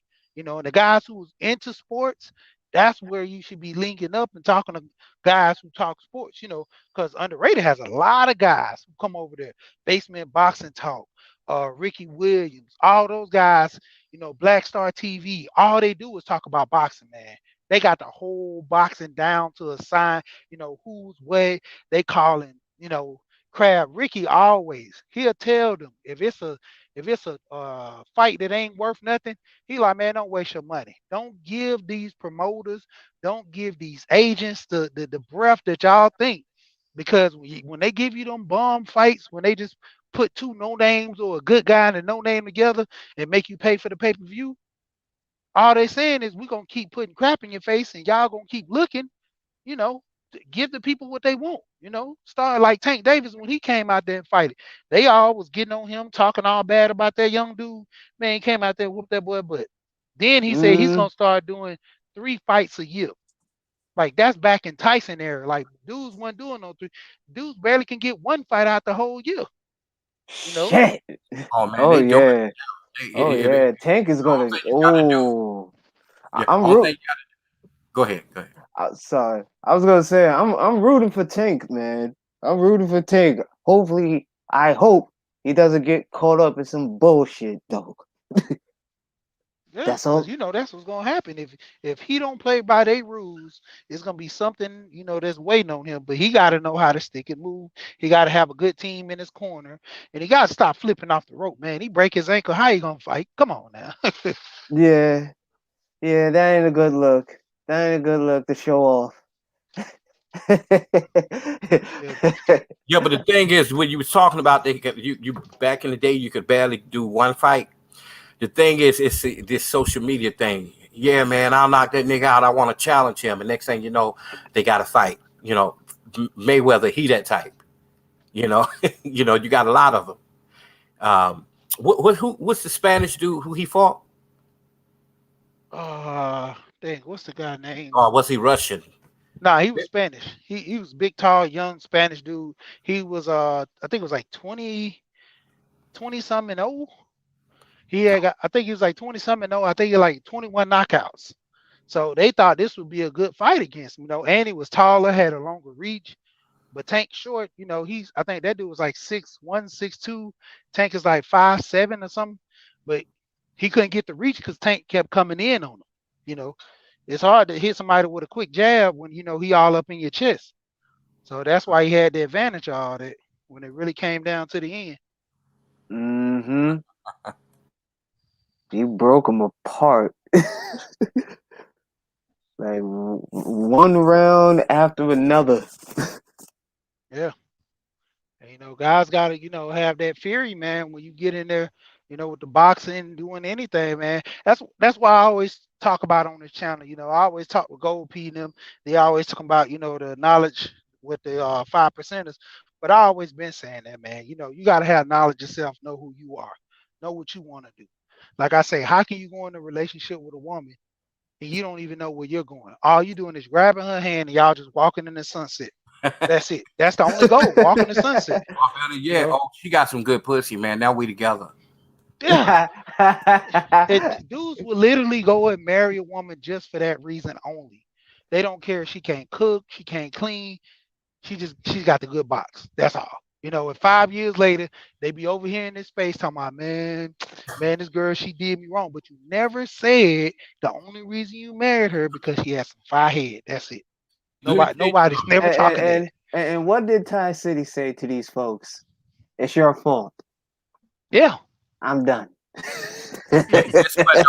No, I've known dope boys to have met up with a chick at maybe Magic City or the Purple Onion. Purple Onion still out there? No. Montrese? Montrese, no. They steady change. They steady changing names and stuff, man. Blue Flame? Blue Flame?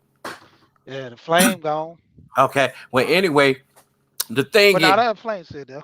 They yeah, just slow night, slow. they would pick up these chicks from there, have sex with them, and they bragging, the female bragging the next day. Oh, he took me to Lennox after last night and bought me a $2,000 bag. I'm like, damn, you know. All of a sudden now they're together, and she got a whole list, a whole line of niggas waiting on Yeah. Damn. Like that. The dudes be talking about, man, that junk is real. When the women be getting them dudes just to go out to eat, them foodies, dude, they will get a man, take them out to eat, and that's why I like what Roger always talks about. If you going out to eat with a woman, you pick the place. Don't let them pick. You pick it because once again, there was a lady on this in this space. She was crabbing about a guy meeting up with her. They did a little blind date thing or whatever she talked about. But the crazy part was she remembered the guy liked cookies. So she went, bought the cookies, gave it to the guy, and the guy didn't bring her nothing. She was offended the whole time. She was mad, all this. Now, when it came back, me and her were talking. I was like, well, did the dude take you out to eat? She was like, yeah, he drove. I said, well, did the dude, pay for the dinner? She was like, yeah. I said, so you mad because you bought some little cookies for a guy because you remember he liked cookies. You bought him some cookies, probably was like less than $5, but the dude drove gas about $10, $20. Then he turned around and paid for the meal, probably less than $50. So the dude spent $70 and you mad about a $5 pack of cookies that you bought for him. Because And she when she probably thought thought about he it, was gonna pay her rent, and she probably thought that he was gonna come out and give her a ring. no, but see what it was. She said that it was emotion that got to her because she felt like he should have been compassionate enough to think about the stuff that they talked about on the phone to do the same with her. And I was like, that's not how it worked. I said, this guy done sit there, took you out on a date, spent all this money, and you worrying about, what you bought him and he's not being emotionally enough. I was like, man, we not emotionally like that. I'm not gonna sit here on the phone with you. I'm not trying to impress you. Like, oh man, I know she like Oreos, so I'm gonna go get her like 20 Oreos. And I remember, ha ha ha ha. Like, it's And like nine if times out of if ten, you he into probably somebody, you could, but if you I'm just trying to fill sorry. them out, you ain't doing that. But go ahead, Nino. you know what? Nine times out of ten, he probably did remember, but it's like, damn, baby, it's too fast. I don't have to. We're not obligated. I know some guys right now that'll be like, shit, I just took her out to Home Depot to walk around with me to see if she liked the tools that I like. And nine times out of ten, they didn't go back on a date again because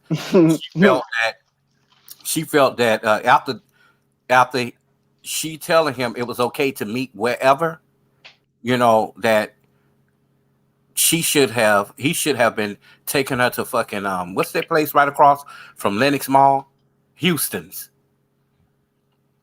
Yeah, Yeah, like that's and he took they're her Roof to Home Chris. Depot They on Ponce yeah. de Leon. Yeah. But see, And this the funny part about that though. You know, if I'm taking you out, like the women do this all the time, they'll shit test the hell out you. They're like I told the guys that they'll be like, yeah, you gonna take me out? Shoot, take it to Home Depot. This ain't really no date. This is just the first thing. I'm gonna take you here just to see how you react. This gonna be determined where we going to, a hot dog stand, and we're gonna actually go to a nice restaurant and sit down. Because if you are mad, and I'm like, yeah, this it. We ain't going nowhere else. You're like, dang, you just take me home. Cool. I know what type of woman you is now. You look, know. and this goes to show you that all women think the same. And this is my nearly 80-year-old aunt, the one that was on the video. She told me that a man told her, "Hey, let's go out to eat." And when they got there, once she got through eating, she put the last bite in her mouth.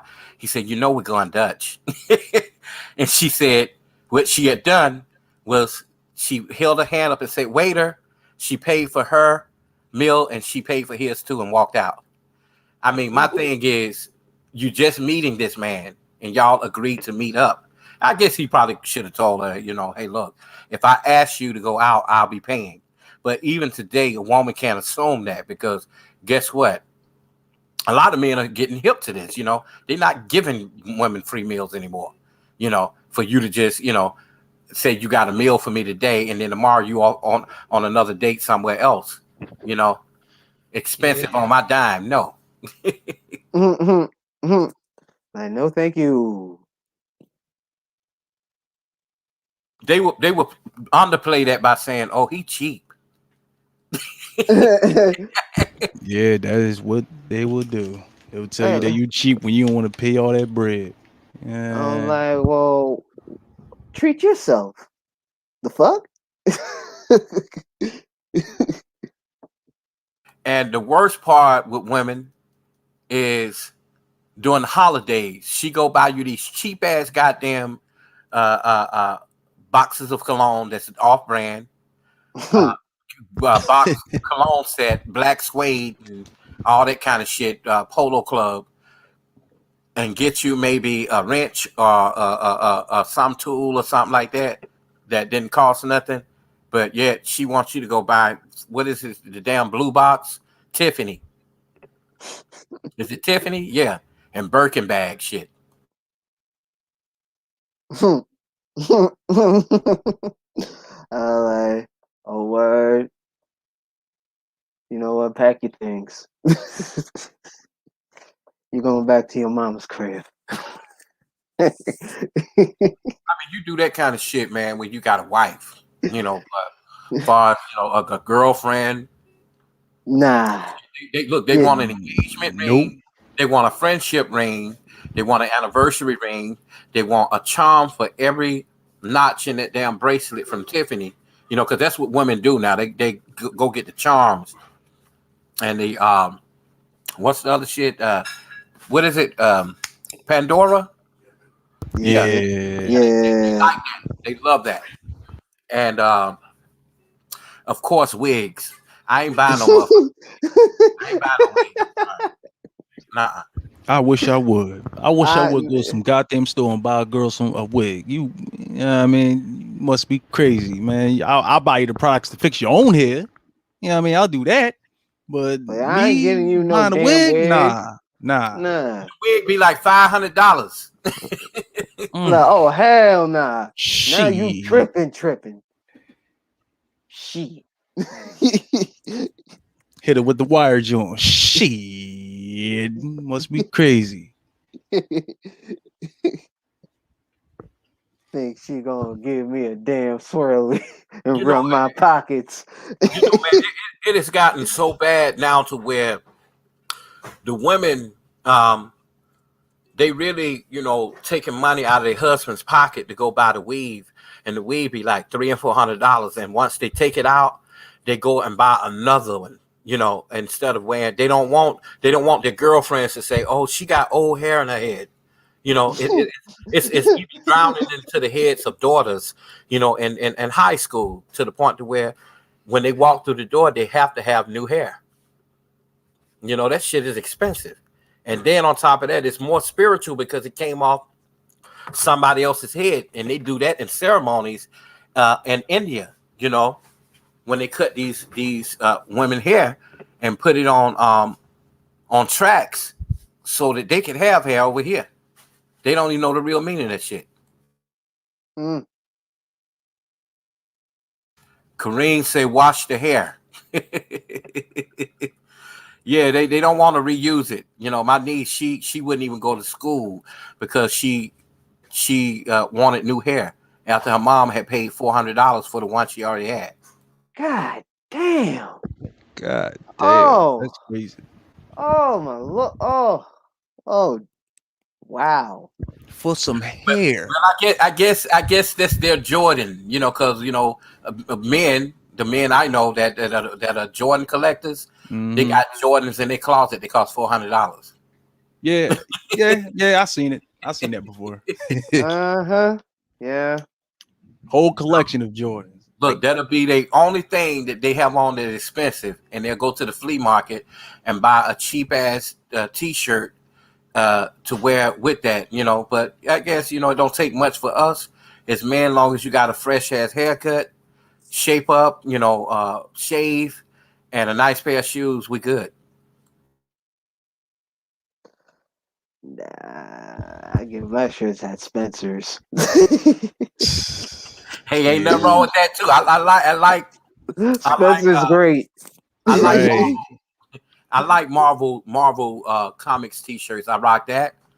Um, if I see something that's different, limited edition, and unusual, I'll buy it. It doesn't matter the price, but I'm not going to just buy something just to do it. I'm not that dude that's going to stand in line for the newest Jordans that came out, and they all I look. never in my life did I that shit, never. man. I never did that shit. Even as a teenager, I never did that. I always thought that was weird as hell to be standing in line for a pair of sneakers when you can go the next day when there's no line and just get them. Like I'll the get them online. Like, or the yeah, fuck? or get them online. Like Well, the thing is, what goes out the fastest is dudes who have size 10 and a half and up. Those go faster. It's always going to be some Jordans for guys with very small feet. So that's why they stand in line, and they make so many of them. And when they do sell out, they have to order more. Um, Wait a minute, Rael said something about sharing showcase. Yeah, we know about that too. Yeah, Sharon Yeah. Showcase was the thing, man. I used to go to there all the time. Oh yeah, we performed there, as a group. I remember I was there. Me, Darren, who be Darren from 112 that be over at Roger, all of Yeah, them was there. We all used to hang out there. yeah. I went to the other Sharon in Decatur though. I don't know if y'all talking about the Gresham Road. yeah, the Gresham one. Yeah, I went there Yeah, too. But motherfuckers be shooting too much over there for me. I had that and yeah, the nightlight on Moreland Avenue. yeah. Get too rough, man. Yeah, cause I remember what's the gate back in the day when I was coming up, the gate on Columbia Drive, Man, I and used to then love the gate. the atrium Yep, right there on Memorial. yep. Yep. But they started to get crazy, man, at the gate. They was shooting real bad at the gate. Oh damn. But Atrium, you didn't have that many issues. That was more upscale. Yeah. But as when they turn the club that I always wanted to go to and never got to go to because they changed it to like 18 and older was Vegas Nights, man. Vegas Nights it was 21 and older, but it would seem like 25 and older because you had the dress code there, and I used to always promote over there in that area. So I used to go there, man. Nice women, business women getting off work, with no ratchet, all that stuff, because it was in Cobb, so right off Cobb Parkway. You weren't coming up there to be ratchet. Yeah, Like and that even was the owned ratchet by people. them Indian motherfuckers, man. Them Indian Yep. dudes, they had that money, they had that guap, but I think the feds came in and started to pop them. Yeah, because they had Uh, a pool in there. They had a pool inside the club. yeah, they sure did. Yeah, Yep. What the I know. hell? Yeah, I Yep. know in Had a Reno. pool. I know in Reno out this way, they have a pool inside the club too. A lot of stars be coming to that club. If you ever been to Reno, Reno is just like a little Vegas. But yeah, between that place right there, Vegas Nights, and after you get through eating, you go up to the Italian place up the street where it's run by a whole bunch of Italians. Mm. You know what I'm talking about? Shut up. You say what now? It's a place where people go eat breakfast at any time. It's like an Italian, Greek, a lot of Italian motherfuckers. They own it because they real rude to you when you walk in. They got good food, but they rude. Now that ain't Marietta Diner, is it? Yeah, Okay. Yeah. I don't yeah, go there. yeah. Oh, my wife, she like that. I don't go there. Yeah. But shout out to Rael and Son Claude, Aunt T, everybody coming in. But yeah, man, like I said, it was the time, man, having fun going through Atlanta. I mean, just the whole thing of your city, man. We can go and hide your places to vibe, go to eat, you know, and it just good, man. That's why I'm saying, like, what men talk about, because they got a lot of smoke shops coming up around there and a lot of bars. And that be like the hot spots in going to the bars because the clubs they done made it so dead with all the shootings and stuff. But you know what? Even the barber shops in Buckhead, where goddamn it, $100 for a haircut. Yeah. They got the cigar, but you get cigar, you get wine, you get a haircut. All of that. People go there just to hang out. Damn. Oh yeah, What? the shops are upscale, man, in Buckhead in Atlanta. But that's Hmm. where a whole bunch of people, a whole bunch of men go to. They go there. They go to barber shop in Counter Road at the Southwest DeKalb Mall, right? Yep. Yeah, that's a good one Mm. too. You Yeah, know, that's a good upscale spot right there, man. yeah, it is. Like that they shop is real nice. Yeah, they've been there a long time too. I like going Yeah. to places where I know people can really cut. But just long as they in there to make money and they ain't on that bullshit telling you they got 3 and 4 people and they really ain't got nobody in line, but they only picking people who hair they want to cut. Yeah. I don't Yeah. I don't really like them barbers like that, man. I be like, what the world? I'm like, nigga, I ain't trying to marry you. I want my goddamn haircut. Do you want money or Yeah, not? yeah. Mm-hmm. I don't be understanding that, man. They guys, now they done got it to that where they got a booking app now where you can book your haircut through an app. Oh Yep. yeah, but even what can pass that, if you a dude that's like music person, executive, they'll put you out the chair to do him. Yeah. Because he gonna give them $200-300. Tip. Yeah. And see, that's what I was talking about earlier about the tips, man. When I be going to restaurants, now if I'm eating in, I'm tipping automatically. But if I'm taking myself to go, I don't tip. You know, and a lot of people be looking at me kind of funny, and I'm like, well, if I tip you, I need to go tip the people at Walmart, the people who bag my groceries. I need to tip them. You know, the service starts, when you provide the service. But if this is your initial job, that's like the valet. They provide that service. Now, the guy who you buy the car from, are you gonna tip him once you pay $30,000 for the car? That's why I be looking at some of these people. I'm like, man, Let, like let me ask you a question. Who do you think is the most feminine waitress, the white waitress or the black waitress? Hmm. that's a tough one. Hmm. It Because all that white depends. woman, she know how to say, "Hun, darling." White girl be looking, and black girl be looking at you with her face all frowned up and shit. It, Don't want it to all come de- back spilling your drink. Yeah, it all depends because the places you go to, man. I know some women, man. There's some women I had like a little meal. I probably had to get like $40 to. Man, every time I turn around, she right there with the hot biscuits. She there with the refill. She just bring the pitcher up there. She be like, I just want you to be comfortable, and that I be with my wife. It ain't like I'm, doing it. Even when I'm with my homeboys, when we go to the club, like what I used to do, my big thing was I have a lady bring me drinks all night, and instead of me giving her like $2, $3 here and there, I just go ahead and wait to the end and might give her like 40, 50, or $60 on the tip because she been my bartender the whole night. And she be like, dang, why you do that? You just hold the money the whole like I just want to see if you still want your money. Like, hey. And some of them I just, throw them a little 10, or I might throw them a 20 straight off the rip and say, just keep them coming. And she'll make sure she run over there while I'm at. Good. Hey, Sheet, you I ain't know. in your chat, but Aunt T, he got something up that made sense, and Sunclaw had something up that made sense. That they asking us questions. Okay.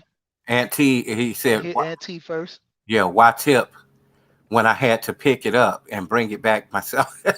Exactly. Right. That, I was about to choke like a motherfucker. I'm like, "Hey, bitch, you gonna come back with a drink?"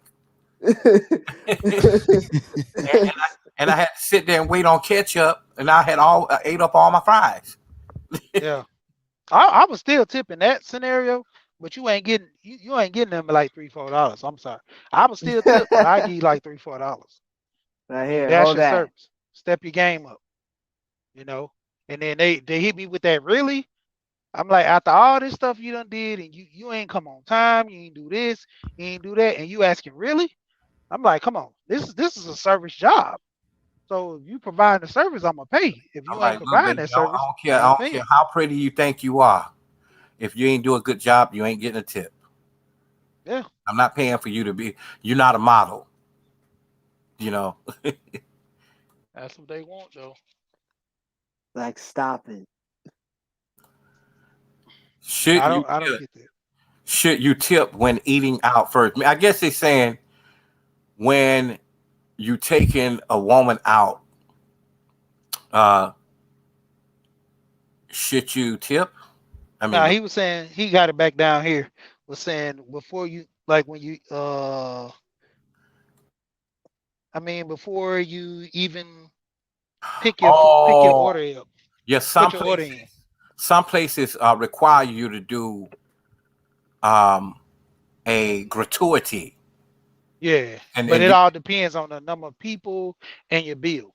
yeah, but they would do that, and when people when your waitress know that she's gonna get paid regardless, she gonna give you a shitty deal. So you got to be careful on who. Come on, bro. When I go back, I always ask for the same, waitress. Mm. I don't like the tip first because I need to see what kind of work you're gonna do. I'm not paying for you just to be paying for you. I understand it's hard. Like them women that be at the Waffle House, them women work hard.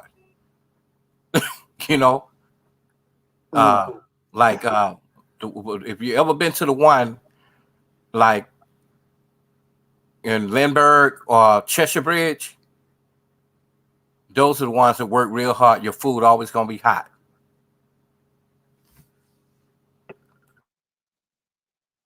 Hmm. We lost your sheet. Yeah, he probably went out. Nah, man, nah, I was sending a link to one of my partners. He just pulled up on me, so we were just hollering at each other. But nah, I'm sending him the link because he wanted to hear. But y'all go ahead. Oh no. I was just saying the Waffle Houses. I never really went to Waffle Houses much, but when I did go after hanging out at night, I would go to the one where I know the food is gonna be hot and good.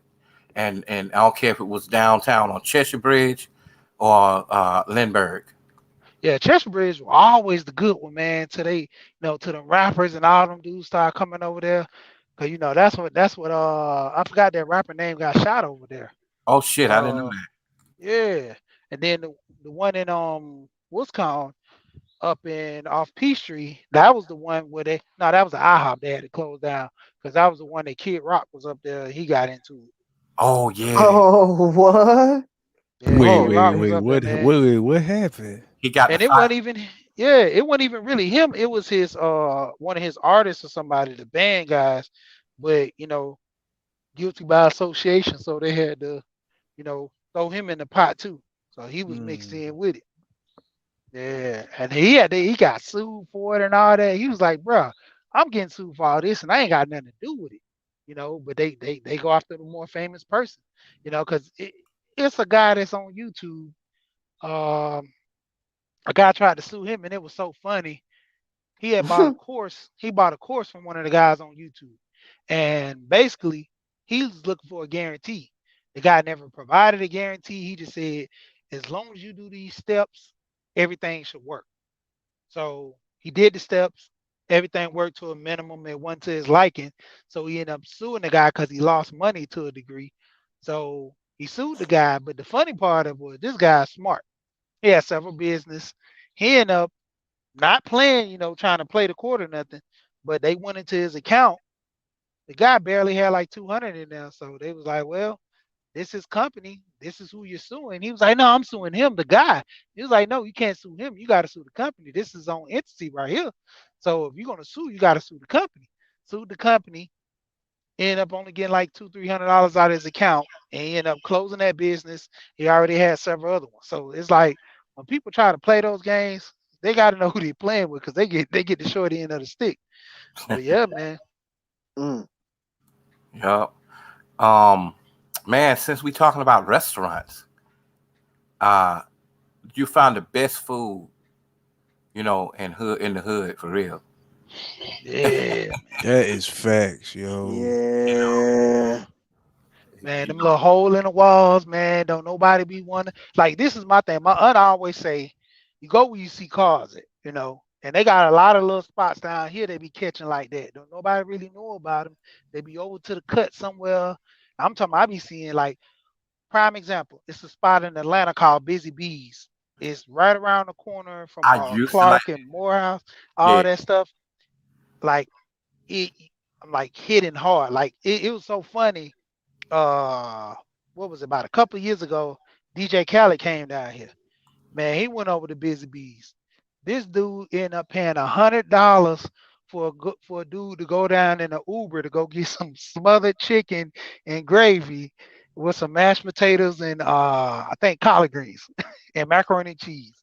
I gotta Like, tell you though, man. I miss good food. I'm not a person that eat a whole bunch of that, but I do miss good food because people out here really don't know how to cook.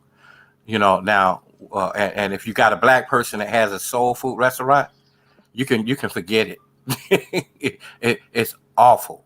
It's either they doing it like French Creole. I mean, how do you fuck up sides like yeah, broccoli and mac and cheese and come on, peach but cobbler? That's what black people like.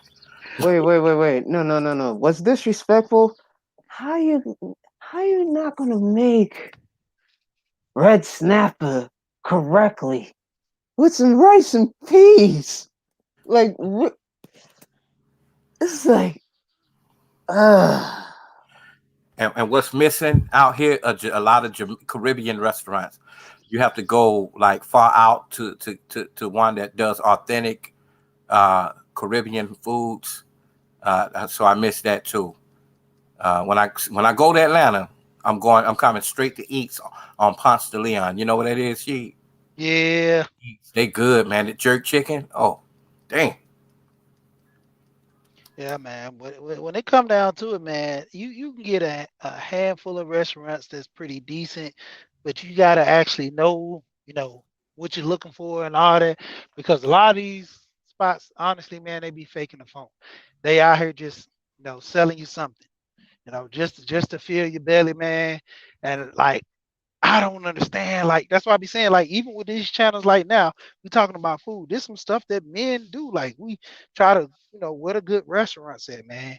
You ain't trying to really get no hookup unless you trying to give me a good spot. That's the hookup I need, you know. And that's what I cover a lot too. I haven't gotten to it. If y'all looked at the trailer, when I said bad customer service, no refund, no exchange, gimmicks, and I talk about food, where to go and where not to go. Because when people take trips, even if they came out here, I'm going to refer them to the best of the best at a good price, because you having a good time and having good food determines on how good your trip is. If you come out here, you're going to want to know some of the things that you can relate to. You know, and it's sad that a lot of black folks out here don't know what a good barbershop's at. That you got Asian dudes cutting black men hair. I'm Mm, telling mm. you. And they put their gloves on when they cut your hair too. Oh I man. get it though, but yep, and the best barbers that who are Asian, they're in the Mission in San Francisco and Vallejo, like where E40 is from. You can't even find them in Oakland. And most black dudes, they can't even cut a good fade. Sheesh. It's pretty bad. Damn. Hmm. Niggas can't rap. Niggas can't cut. What? What? Oh, The food ain't all that great. Even in nigga, Hollywood, the food niggas, ain't niggas can't act. Oh, great. damn. Everything became trash nowadays. Yeah, it is. But I will tell you, what's popping out here is tech. If you're in the tech industry, that's popping. But being a black person trying to get in tech is just like being a black person trying to get in medical school to be a doctor, because they Mm, pick and choose who they want to be in that field. Even if you have a degree in it, you're not going to get a high paid position, but you will make more money than you ever made if you're from the South and you came out here, or from the East, just mm, up north. But out here, the money is out here. I ain't gonna lie now, y'all. Even the money is good, even in gig industry. Like if you drive Lyft and Uber, you make the money. You guaranteed to make $200 to $300 a day, and you only do that 4 hours, and you can make that. Yep. mm. Sheesh. But if you in real rich areas, don't count on, if you're doing gig economy stuff in real rich areas, don't count on getting paid real good, because they did that. They gave them the service at a low price while you slave. So you got to be careful with that. Rich people are Mm. very cheap, very cheap. Yeah, I heard about Mm. that. You do Lyft, you do Uber, you do DoorDash. What's the other one? Instacart.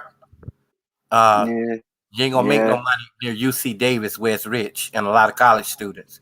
If you pass that and hit down, believe it or not, by Oakland, San Francisco, uh, Sausalito, you'll be making the money. And San Jose. Mm. Yep. Is the garment district open out there in in New York right now?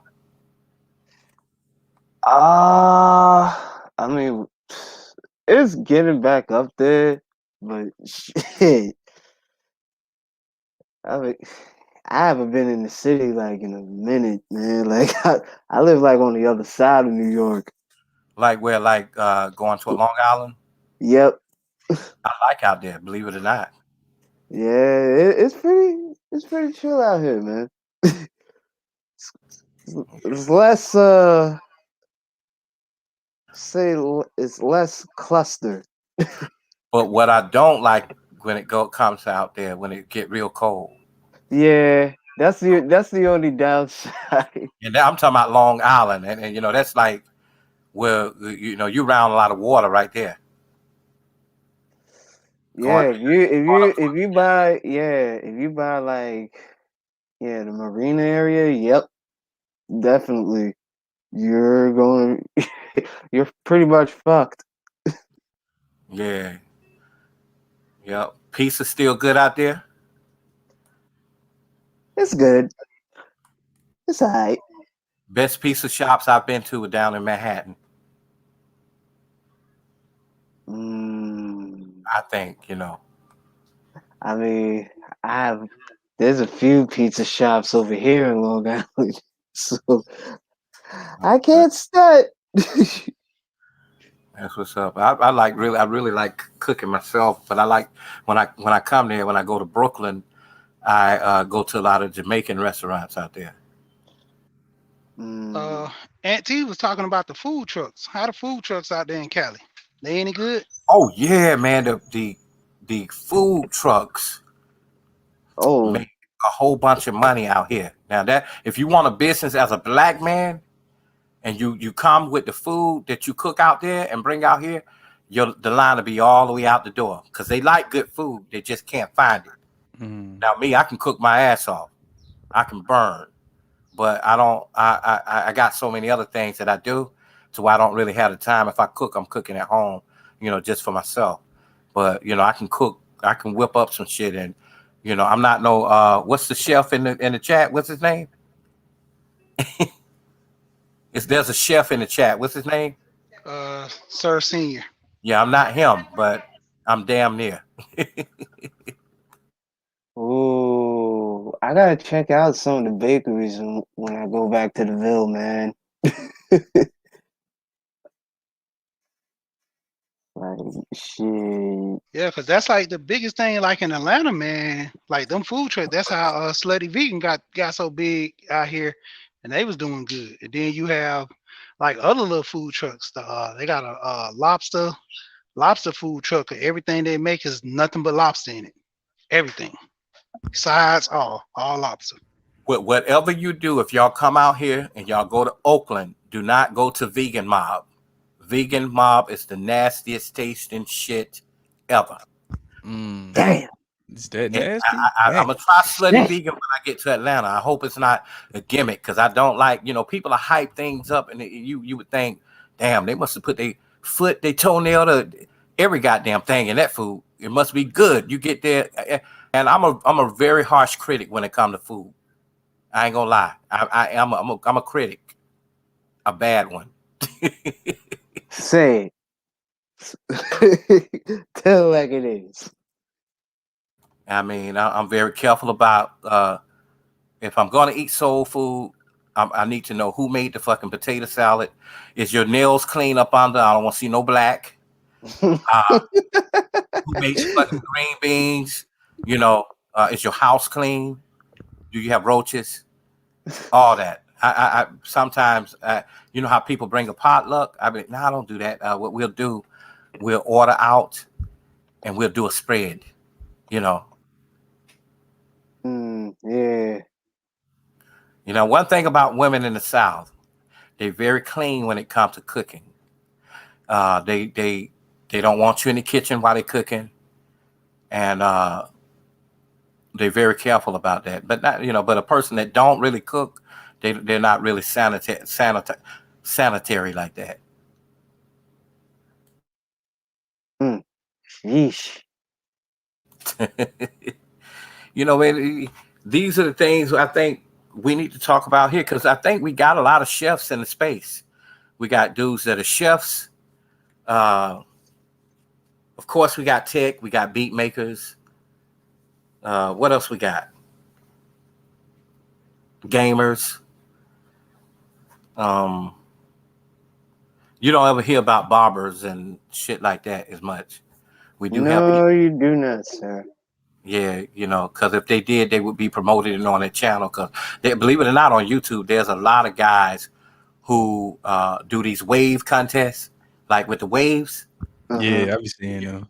Yeah, and they really do contests. I'm talking about they go from city to city and do a wave contest. Yep. Yeah, man. But I'll be back, y'all. I gotta get something to eat. Hey, I feel it. I'm hungry too. I gotta I'm go get some bills. starving. I had to get some bills paid, so I might be about to jump off here. Uh, Yeah, me too, yeah. man. Yo, she, man, it was a pleasure, brother. She, Yeah, I'm doing business. Y'all go ahead. I'm gonna go ahead and end it right here. yeah, Nice All right, talking to man. everybody. All yeah. right, Thank you Steve. for the Likewise, I'll man. let you, we're man. gonna support anytime we can. You know that. All right, and like I say before Already. everybody leave, man, go ahead and drop your links. And let me make sure you in here in the building too. But like I said, drop y'all links, man, so I can go ahead and support y'all, man. No problem, And you man. locked in, All Cloud is right, most good. definitely. Yeah, man. Because like I said, everybody on here, man, I'm trying to get everybody up to, get their channels going because the more the merrier, the message need to be heard. So go ahead and drop your link. I'm gonna hold on for just a little bit longer, then I'm gonna go ahead and end it. All right, I dropped mine. So I'll see y'all later, man. All All right, right, fellas, Rashad. I'll let you, man. All right, I'll peace. yeah, and I'll subscribe to y'all channels as well. I didn't know y'all had them. Oh, we around. We Yeah, around. we around. I guess if you want to know something, you come to She channel. Because he the Definitely. Definitely. information. He the real information man. But I like Oh, information man too. I'm cool with him. All right, fellas. all right, man. All right, Peace. peace out.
All right, people, about to be gone.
And I'm gonna go ahead and end this. And like always, we gone.